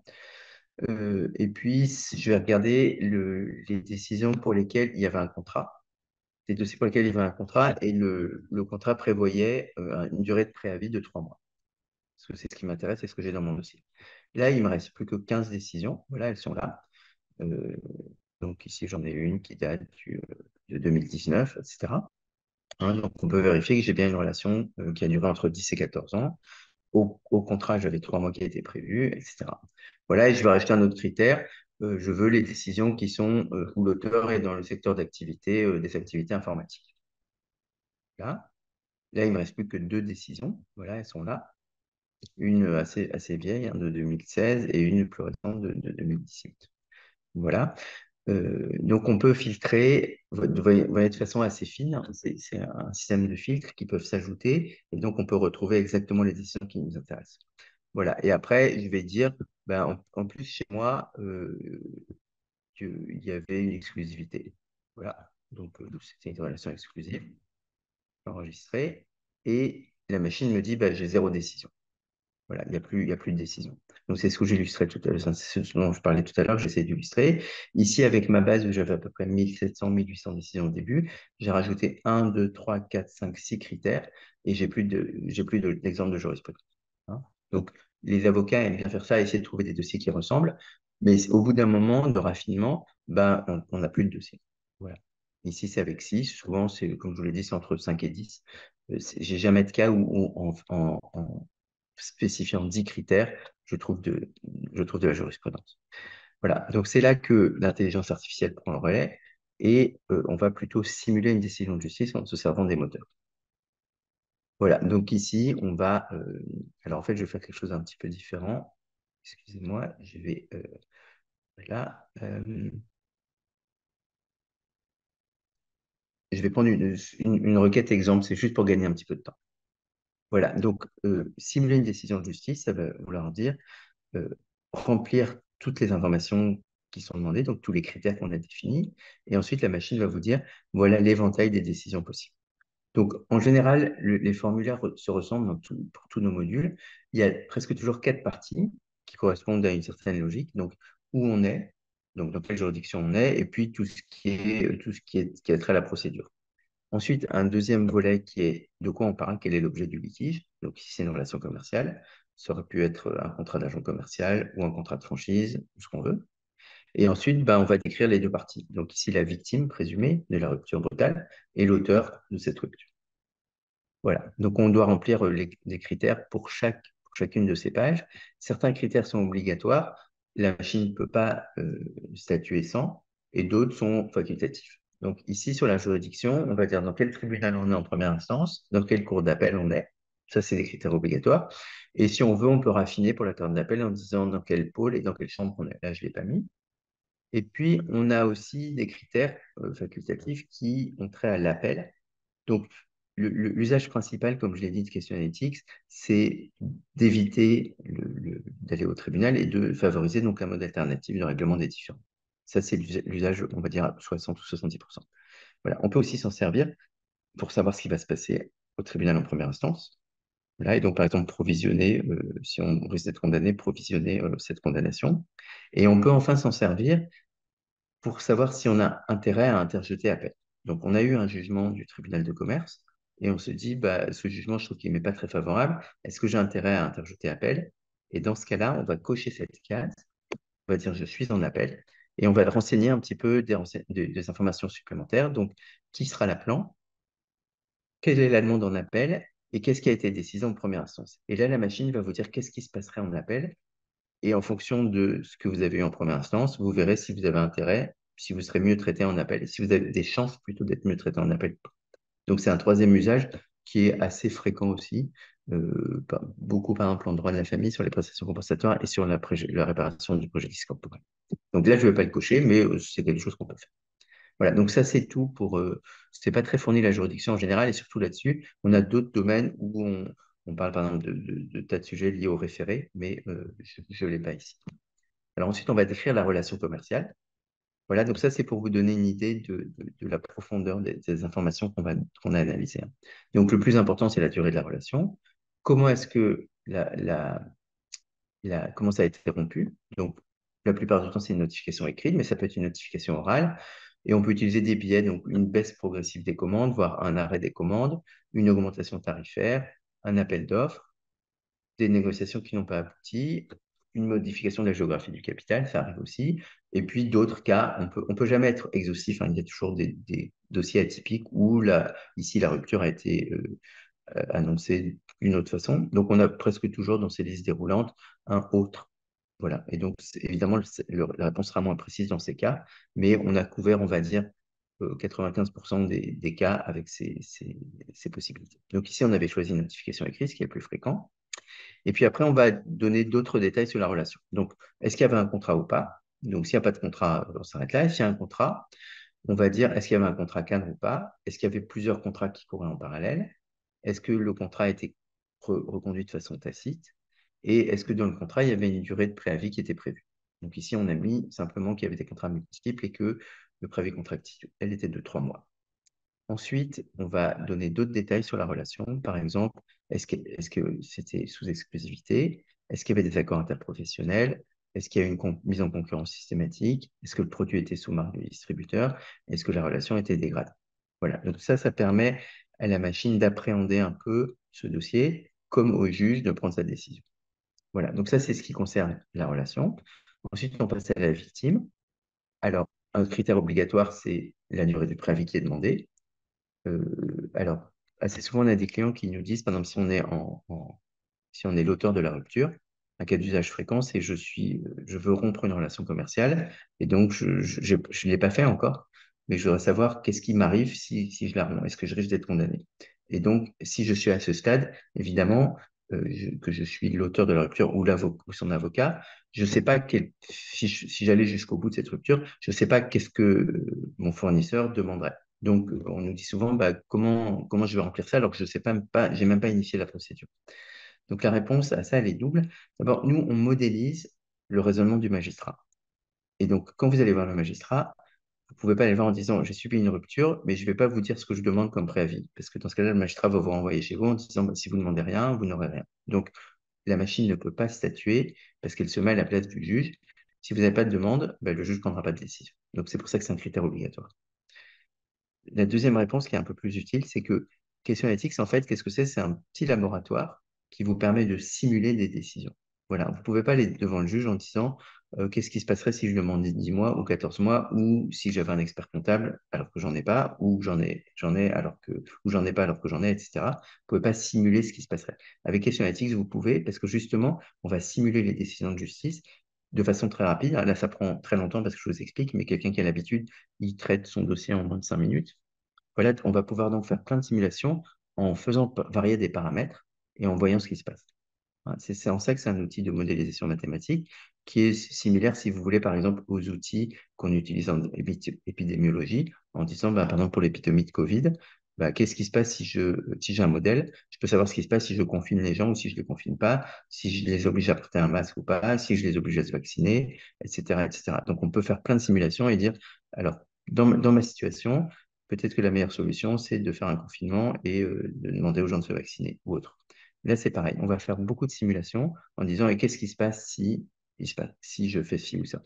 Et donc là, la réponse, l'autre réponse à la question que j'ai posée, c'est, vous savez pas ce que la victime, enfin votre fournisseur va demander, bah, vous faites une simulation, qu'est-ce qui se passe s'il demande 8 mois, 9 mois, 10 mois, 11 mois, 12 mois, et comme ça vous donne un tableau de ce qui pourrait se passer. Voilà. Donc ici, on a mis 12 mois parce qu'en gros, on applique la règle 12 ans, 12 mois, même si on sait qu'elle n'est pas vraie. Ensuite, des informations comptables et économiques. Donc, est-ce qu'il y a un expert comptable? Est-ce qu'on a fourni le chiffre d'affaires des 3 dernières années? Le volume du chiffre d'affaires que le fournisseur effectue avec vous, hein, évidemment. Le taux de marge brute. Est-ce qu'il a fait des investissements dédiés? On a des fois des critères qui sont un peu extra-légaux, qui sont économiques. Par exemple, la concentration du secteur. Voilà, si on est dans un secteur concentré, comme la téléphonie mobile, le juge ne prendra pas la même décision que si on est dans un secteur peu concentré comme l'habillement. Voilà, donc on a un critère qui est comme ça. Et puis d'autres informations, est-ce qu'il y a une procédure collective et qu'est-ce qui s'est passé après la rupture? Est-ce que le fournisseur a retrouvé rapidement une autre partie avec qui travailler? Voilà, et enfin, on va parler de l'auteur. Donc, dans quel secteur d'activité il est? Donc là, c'est les secteurs qui sont recensés par l'INSEE, hein, donc, par grande catégorie d'activité. quelle est la conjoncture économique, hein, parce que dans une conjoncture dégradée, eh ben, le magistrat ne va pas réagir pareil. Si l'auteur est soumis à une forte pression parce que la conjoncture économique est mauvaise, il va mieux comprendre qu'il y a une rupture, voilà, s'il n'a plus de commandes, que si la conjoncture est excellente. Voilà, quel est le préavis qui est donné. Donc là aussi, c'est un critère obligatoire. Euh, Et ensuite, s'il a fait des reproches à la victime, quels sont-ils? Donc, est-ce qu'il y a plusieurs types de manquements? Est-ce qu'il y a une répétition de ces manquements? La nature de ces manquements, est-ce qu'ils sont, la nature, c'est est-ce qu'ils sont contractuels ou non contractuels? Et s'ils sont contractuels, quelle est la nature de cette obligation contractuelle? Voilà, est-ce que le manquement est évoqué au moment de la rupture? Voilà. Là, j'ai rempli tous mes critères. Et donc, je peux cliquer sur ce bouton. Quand je vais cliquer sur le bouton simuler sans décision, ce que va faire la machine, c'est qu'elle va se servir. Ah, sauf là. Donc là, j'ai pas de chance. Euh, du coup, c'est pas terrible pour la démo. Je vais recommencer ici. On va reprendre ça. Sauf si. Hop, voilà. Euh, Quand je clique sur simuler sans décision, la machine va donc mettre en œuvre les euh, sans décision parce que moi j'ai simulé donc sans manière de raisonner, sans choses comme ce que je vous ai montré tout à l'heure avec le graphique. Donc qui vont correspondre à 100 manières de raisonner. En réalité, c'est 1000, mais on repart sur une base 100 pour pouvoir parler en pourcentage. Et on va vous donner le résultat de ces 100 décisions. Donc, il y a deux résultats ici. C'est d'abord, est-ce qu'il va y avoir une condamnation? Et s'il y a une condamnation, quel est le montant ou plutôt la durée du préavis? Donc, la première chose que la machine vous dit, c'est que oui, sur ce dossier, il y a quand même beaucoup de chances que vous soyez condamné si vous êtes l'auteur de la rupture, puisque dans 97% des cas, le magistrat ou la cour d'appel va considérer qu'il y a une rupture brutale d'une relation commerciale établie. Voilà, autrement dit, ce que ça signifie exactement, c'est que si vous pouviez aller 100 fois à la cour d'appel de Paris avec ce dossier, vous ne pouvez pas, mais si vous pouviez, la machine vous dit 97 fois, vous seriez condamné. Elle vous dit ça, elle vous dit aussi que, c'est ça, parce que je ne vois pas tout mon écran, je sais pas, voilà. Il y a un petit chiffre ici qui est très important, qui est 85. C'est pas parce que c'est une formule mathématique que c'est juste, hein, voilà, il y a plein de causes d'erreur possibles. La base de données peut ne pas être exhaustive, on peut avoir fait des analyses erronées, on n'a pas pris en compte tous les critères, vous avez un dossier extrêmement atypique, etc. Donc, ce résultat lui-même, il n'est pas forcément juste. Même si c'est une probabilité, là j'ai une probabilité sur la probabilité qui dit que la machine fait confiance à son propre jugement à 85%. Autrement dit, il y a un peu plus d'une chance sur 10 pour que ce résultat soit faux. Voilà, donc il faut vraiment toujours garder ça en tête. Et ça veut dire que la machine ne va pas, entre autres, remplacer les humains. C'est une des nombreuses raisons, mais une des raisons, c'est qu'elle se trompe elle-même aussi. Et donc, il y a quand même de bonnes chances qu'elle ait raison. Il y a plus d'une chance sur 10 qu'elle ait raison. Il faut garder en tête qu'il y a 15% de chances que tout ça, vous pouvez le jeter à la poubelle, la machine s'est trompée. Voilà, c'est vraiment très important de garder ça en tête. Voilà, mais supposons qu'elle ne se soit pas trompée, elle vous dit il y a quand même de grosses chances que vous soyez condamné. Ensuite, si vous êtes condamné, bah, quel est le montant ou quelle est la durée du préavis que vous aurez à payer? La machine vous dit ce sera entre 7 et 9 mois. Et voilà les probabilités. Il y a 45% de chances que ce soit 8 mois, 23% de chances que ce soit 7 mois et 31% de chances que ce soit 9 mois. Donc on appelle ça un histogramme. Dans un histogramme, il y a toujours un bâton qui est le plus haut, mais c'est vraiment très important de comprendre que le bâton le plus haut, c'est pas pour ça que c'est ce qui va arriver. Ici, j'ai même pas une chance sur deux que ce soit 8 mois. Il y a plus de chances que ce soit 7 ou 9 que 8. Voilà. Mais bon, si on devait retenir qu'un chiffre, c'est le 8, mais c'est pas, il ne faut pas retenir qu'un chiffre. C'est vraiment important de retenir la distribution de probabilité dont j'ai parlé au début. Donc là, si vous êtes, par exemple, en médiation ou dans un mode quelconque alternatif de règlement, ça vous fournit une base pour dire, OK, sur ce dossier, bon, déjà, c'est à peu près acquis qu'il y aura une condamnation. Mais si on a une, eh ben, on va se situer entre 7 et 9. Donc, ça fournit une base pour les négociations. Peut-être qu'après, on se mettra d'accord sur 6 ou sur 10. Hein, ça, c'est la liberté des parties et des avocats et de tout ce qu'on veut. Mais ça dit quand même que, voilà, très probablement, ce sera entre 7 et 9. Et sauf cas particulier, un élément qu'on veut mettre en avant, bah, on va se mettre d'accord sur un de ces trois chiffres. Voilà. Donc, ça, c'est le premier résultat. Le deuxième résultat, comme je l'ai dit tout à l'heure, et donc ça correspond aussi à la question sur les poids, la machine va vous dire, dans ce dossier, quels sont les poids, c'est-à-dire comment les magistrats pondéreraient les différents critères. Donc, on ne reprend pas tous les critères parce que ce sera un peu lourd. On va reprendre les 5 à 10 les plus importants. Et les 5 à 10 critères les plus importants, il y a deux décisions ici, c'est est-ce qu'on condamne et si on condamne, quel est le montant. Donc, on va s'intéresser d'abord à l'entrée en voie de condamnation. Et là, la machine vous dit que le critère le plus important, ils sont classés par décroissant de poids, de pondération. Le critère le plus important, c'est la différence entre la durée de la relation. Donc ici, j'ai le rappel des critères ici, qui était de 12 ans, et la durée du préavis qui a été accordée par l'auteur, qui est de 0 mois. Donc cette différence entre 12 et 0, c'est ce qui pèse le plus. Et vous voyez ici, j'ai des petits chiffres qui peuvent être soit à droite en doré, soit à gauche en rouge. Quand c'est à droite en doré, ça veut dire que ça pèse en faveur de la condamnation. En rouge à gauche, en défaveur de la condamnation.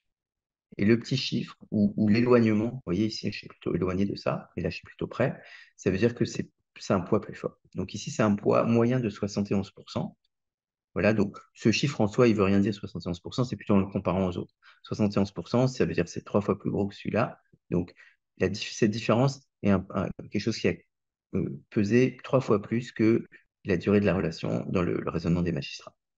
Voilà. Et vous avez un petit halo ici parce que tous les magistrats ne raisonnent pas pareil. Il y en a pour lesquels ça pesait presque à 100% et d'autres où ça pesait un peu moins de 71. Là, ça pesait en moyenne à 61%. Pour certains magistrats, presque 90% et d'autres plutôt autour de 40%, etc. Donc, le critère le plus important, c'est la différence entre la durée de la relation et la durée du préavis. Ensuite, le deuxième, c'est la durée du préavis au contrat qui était de 3 mois alors qu'il a eu 0. Ensuite, la durée de la relation, etc. Et si on regarde, il y a un seul critère qui pèse vraiment en défaveur, c'est la conjoncture, qui pèse en défaveur parce que la conjoncture n'était pas bonne et donc le magistrat apprécie que ça peut justifier une rupture, mais c'est assez faible. Et puis parfois, vous avez un critère qui pèse dans les deux sens, il est ambivalent. Ici, le fait qu'il y ait plusieurs contrats, pour certains magistrats, ça pèse faiblement en faveur d'une condamnation et pour d'autres, c'est le contraire. Ça pèse faiblement en défaveur d'une condamnation. Ça, c'est pour l'entrée en voie de condamnation. Et j'ai des critères qui ne sont pas forcément les mêmes pour les montants. OK, merci beaucoup, Monsieur Turlan. Euh, pour les montants, on voit que là, c'est le même critère qui pèse le plus, mais il pèse en faveur d'un montant élevé. Par contre, la demande, c'est-à-dire ici, la victime a demandé 12 mois, et ben, la machine nous annonce que ça pesait en sa défaveur. Il n'aurait pas dû demander 12 mois. Peut-être qu'il aurait dû demander plus ou moins, on va faire des simulations pour le savoir, mais 12 mois, ce n'était pas une bonne idée. Ensuite, l'exclusivité, ça a pesé pour donner un montant plus élevé. Ce n'était pas quelque chose qu'on trouvait ici. Enfin, si on le trouvait, mais un peu plus bas. Donc ici, c'est quand même un critère qui est plus important. Donc l'exclusivité, ça joue un peu pour la condamnation, mais beaucoup pour le montant, etc., etc.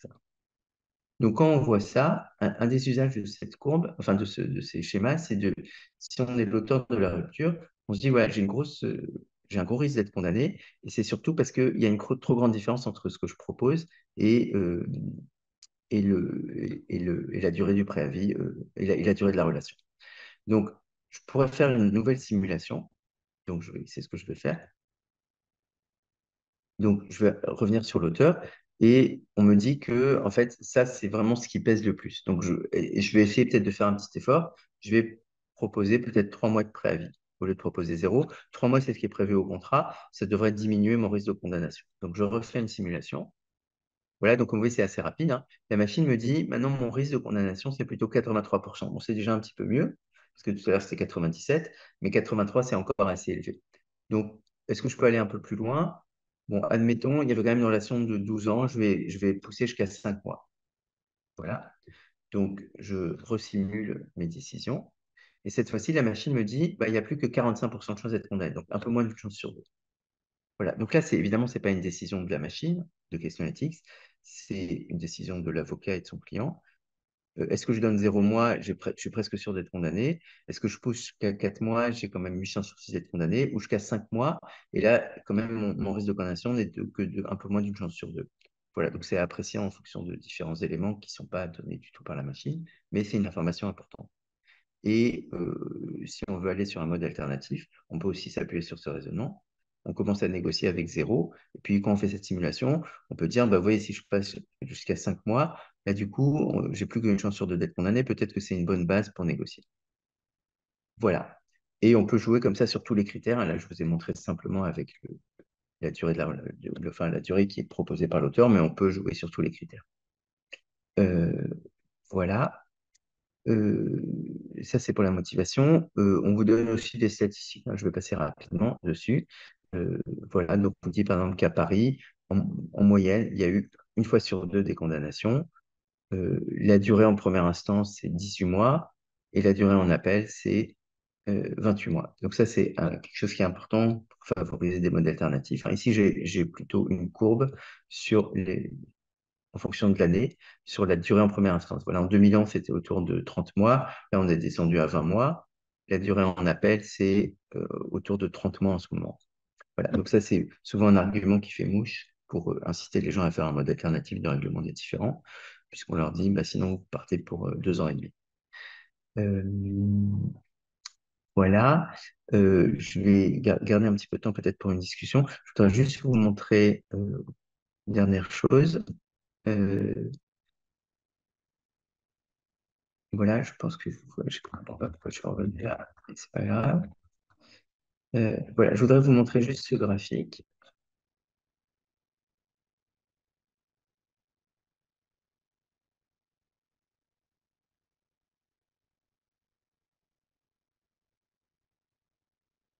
Excusez-moi, j'ai vraiment des problèmes de souris aujourd'hui. Je sais pas pourquoi elle disparaît.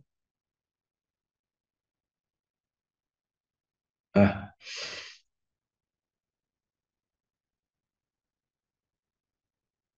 voilà, elle est revenue.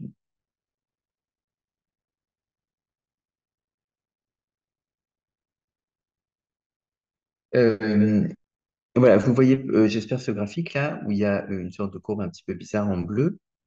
Euh, Ça, c'est pour mettre en évidence un autre biais des magistrats. Comme je vous l'ai dit, il y en a vraiment plein. Mais là, j'en ai expliqué un tout à l'heure, j'en ai expliqué un autre qui est vraiment très important dans le cadre d'un MAP, qui est lié au fait que. Donc, vous avez une situation, ici, j'ai repris une rupture brutale, mais on le voit dans beaucoup de domaines, hein. Ça, on le voit, on l'a remarqué pour la fois pour le préjudice corporel, mais on le voit dans pratiquement tous les sujets.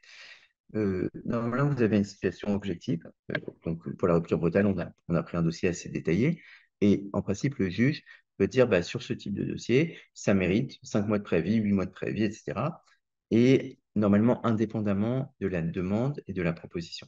Le seul moment où la demande et la proposition interviennent, c'est que le juge ne peut pas juger ultra petita et donc il ne peut pas donner plus que ce qui est demandé ou moins que ce qui est proposé, mais sinon, c'est tout.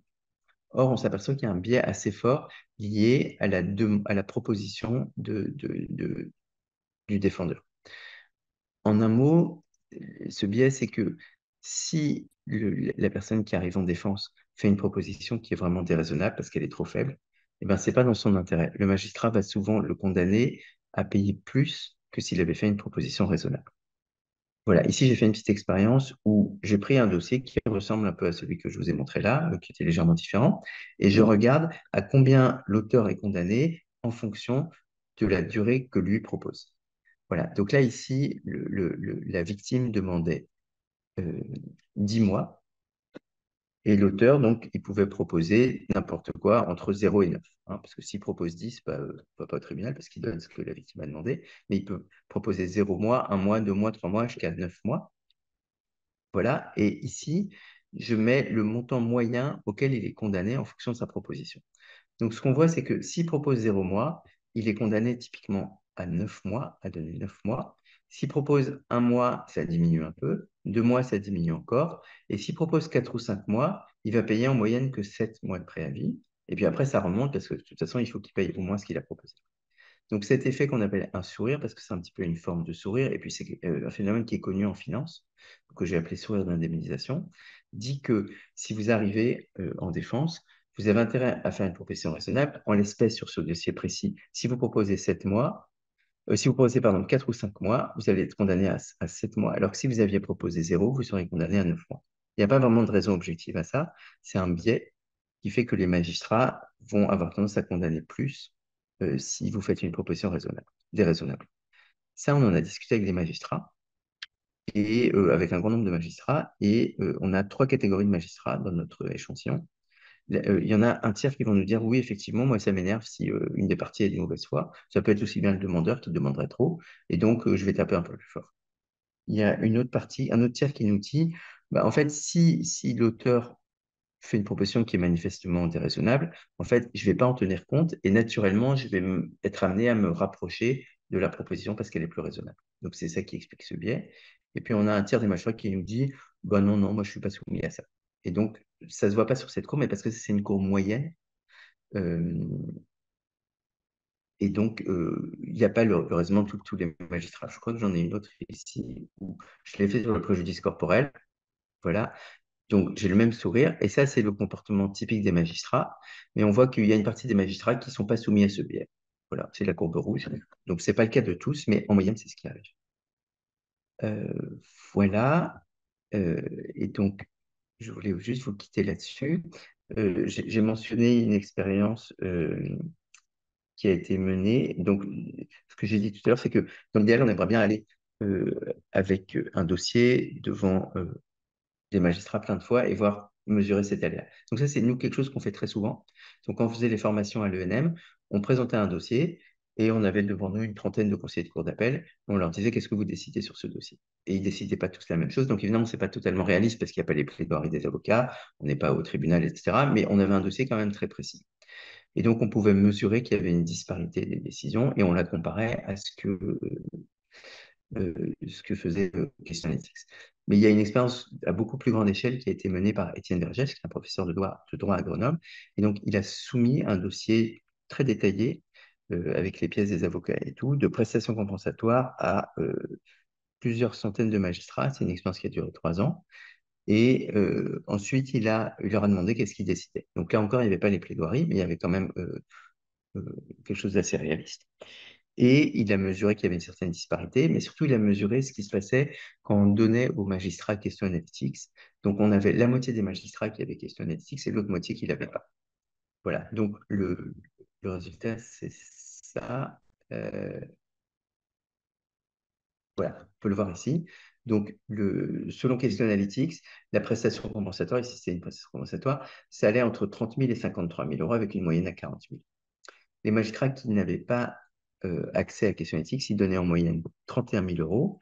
Ceux qui avaient accès à Question éthique, ils se rapprochaient de cette moyenne, ils donnaient 36 000 euros. Mais dans les deux cas, vous voyez, on est dans la fourchette. Et le fait d'avoir Question éthique, ça vous rapproche de la moyenne de la fourchette. Il a fait l'expérience aussi avec des auditeurs de justice, donc des jeunes à l'ENM, et on a à peu près les mêmes conclusions. Mais le plus important, c'est ce que je voulais vous montrer, c'est ça, c'est que a priori, les magistrats ont une bonne opinion de ce type d'outil, mais ceux qui l'ont utilisé, cette opinion, le nombre d'opinions favorables croît significativement. Donc, chez les magistrats en exercice, a priori, il y en a 80% qui pensent que c'est utile d'avoir ce genre d'outil, et ceux qui l'ont utilisé, ça monte à presque 90%. Donc, il y a une acceptation assez forte des magistrats. Ça, c'est l'année dernière. Il y a 6 ans, quand on a commencé, ce n'était pas du tout les mêmes chiffres, ils étaient très contre. Mais à force de pédagogie, on arrive maintenant à une acceptabilité qui est quand même très élevée. Et chez les jeunes, alors c'est encore beaucoup plus élevé. A priori, ils sont à 90%. Et ceux qui ont utilisé l'outil sont à 95%. Voilà. Et voilà ce qu'ils mettent en avant pour dire que ça pourrait leur être utile. C'est que ça les aide à décider donc, oui ou non, est-ce que j'ai une prestation? Ça les aide à évaluer le montant. En fait, Jérôme Dupré, donc, dont j'ai parlé au début, lui, quand il était JAF, il me disait, bah, 5 minutes avant de fixer le montant, je peux hésiter entre 100 000 et 150 000. C'est vraiment au dernier moment que je me décide. Voilà, ça permet de gagner du temps. Il pointe que ça permet d'harmoniser les pratiques, donc de réduire un peu cet éléa. Il ne s'agit pas de l'annuler, mais ce serait quand même pas mal qu'il n'y ait pas des différences aussi énormes. Donc ça, c'est un autre biais entre Paris et Lyon, ou par exemple sur le préjudice corporel, à Aix-en-Provence, il y a pratiquement 40% de plus en moyenne d'indemnisation qu'à Lyon. Voilà, c'est pas forcément explicable par des bonnes raisons. Voilà, donc ça laisse moins de place à l'arbitraire, ça permet d'améliorer la prévisibilité. Et améliorer la prévisibilité, ça veut dire favoriser des modes alternatifs de règlement des différends. Euh, voilà, donc il y a beaucoup d'autres choses dont je pouvais vous parler, en particulier sur les biais. Il y a beaucoup d'autres biais qu'on voit, mais je vais m'arrêter là, il est 10h12. Et si vous avez des questions, je suis ravi d'y répondre.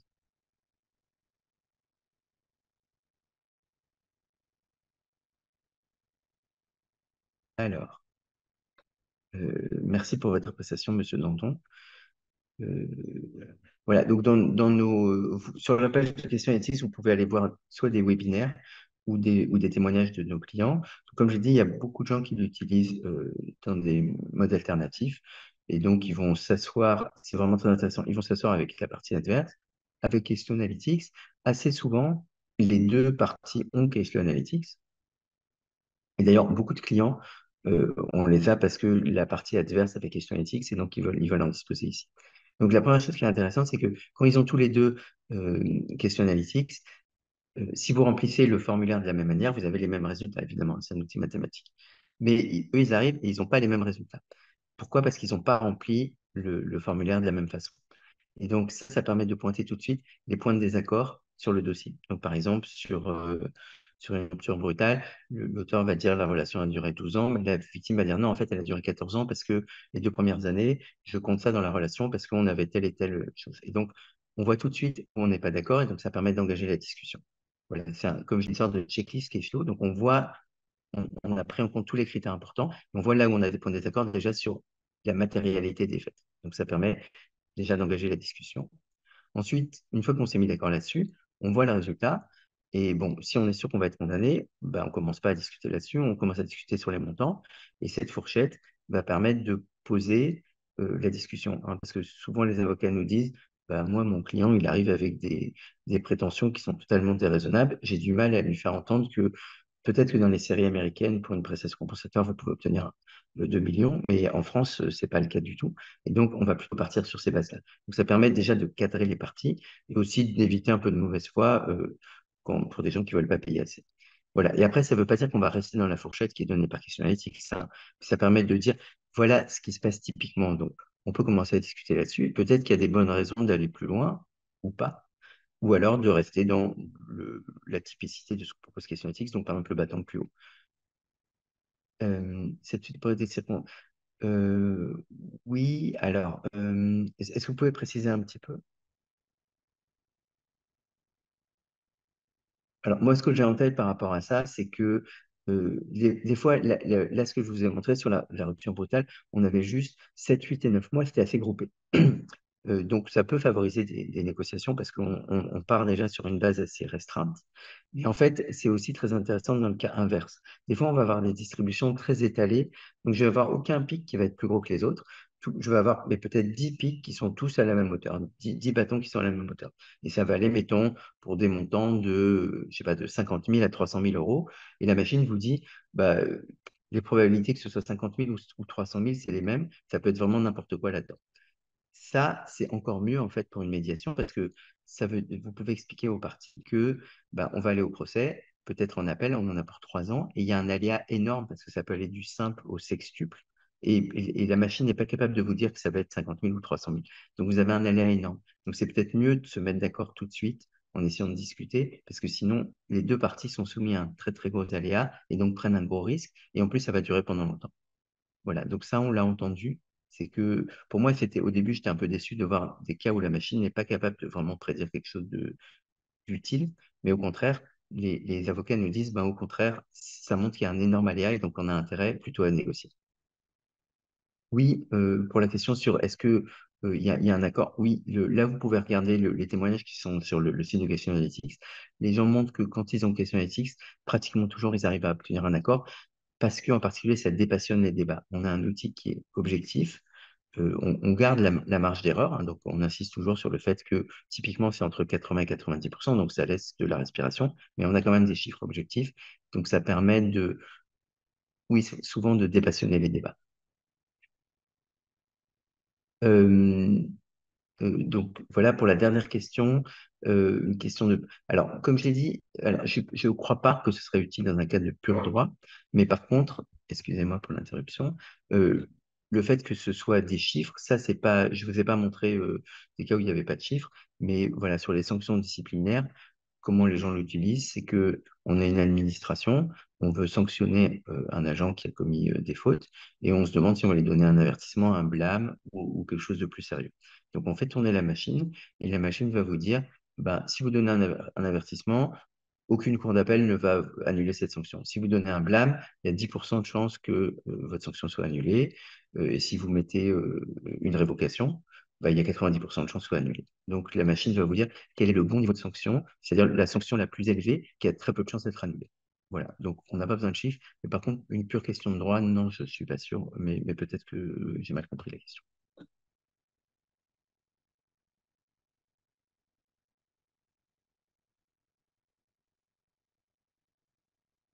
Voilà, je ne sais pas s'il y a d'autres questions.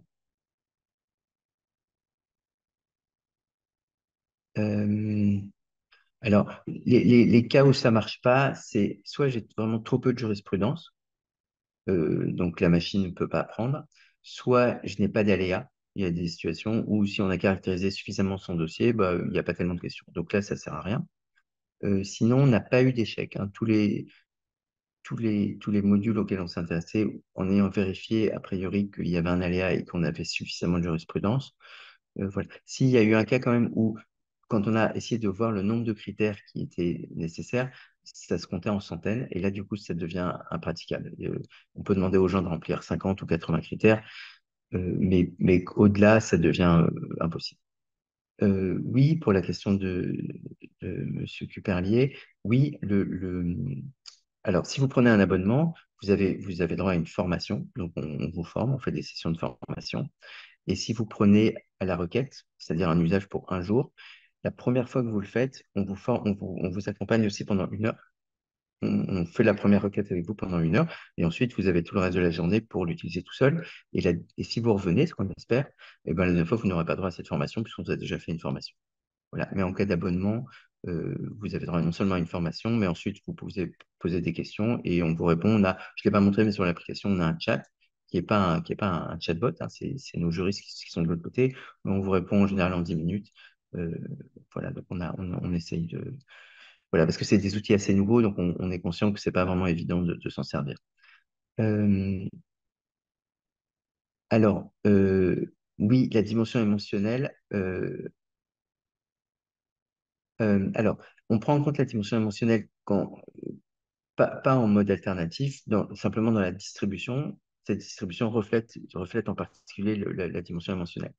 Euh, Là, quand les deux parties sont là à la table et qu'elles utilisent celle-là, je dirais que ça a plutôt tendance, comme je disais, à la dépassionner. Et je pense qu'il faudrait poser la question aux avocats qui l'utilisent, donc que vous trouverez sur notre site. Je pense que c'est vraiment comme ça qu'ils l'utilisent pour dépassionner.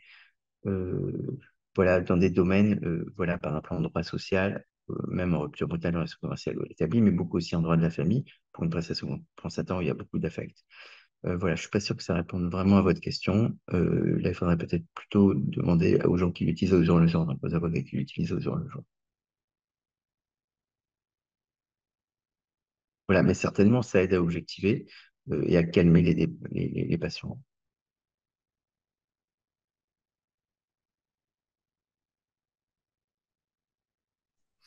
Je pense que s'il n'y a pas d'autres questions sur le chat, je ne sais pas, Jacques, nous pouvons clôturer ce mardi. Nous vous remercions infiniment pour cette belle présentation.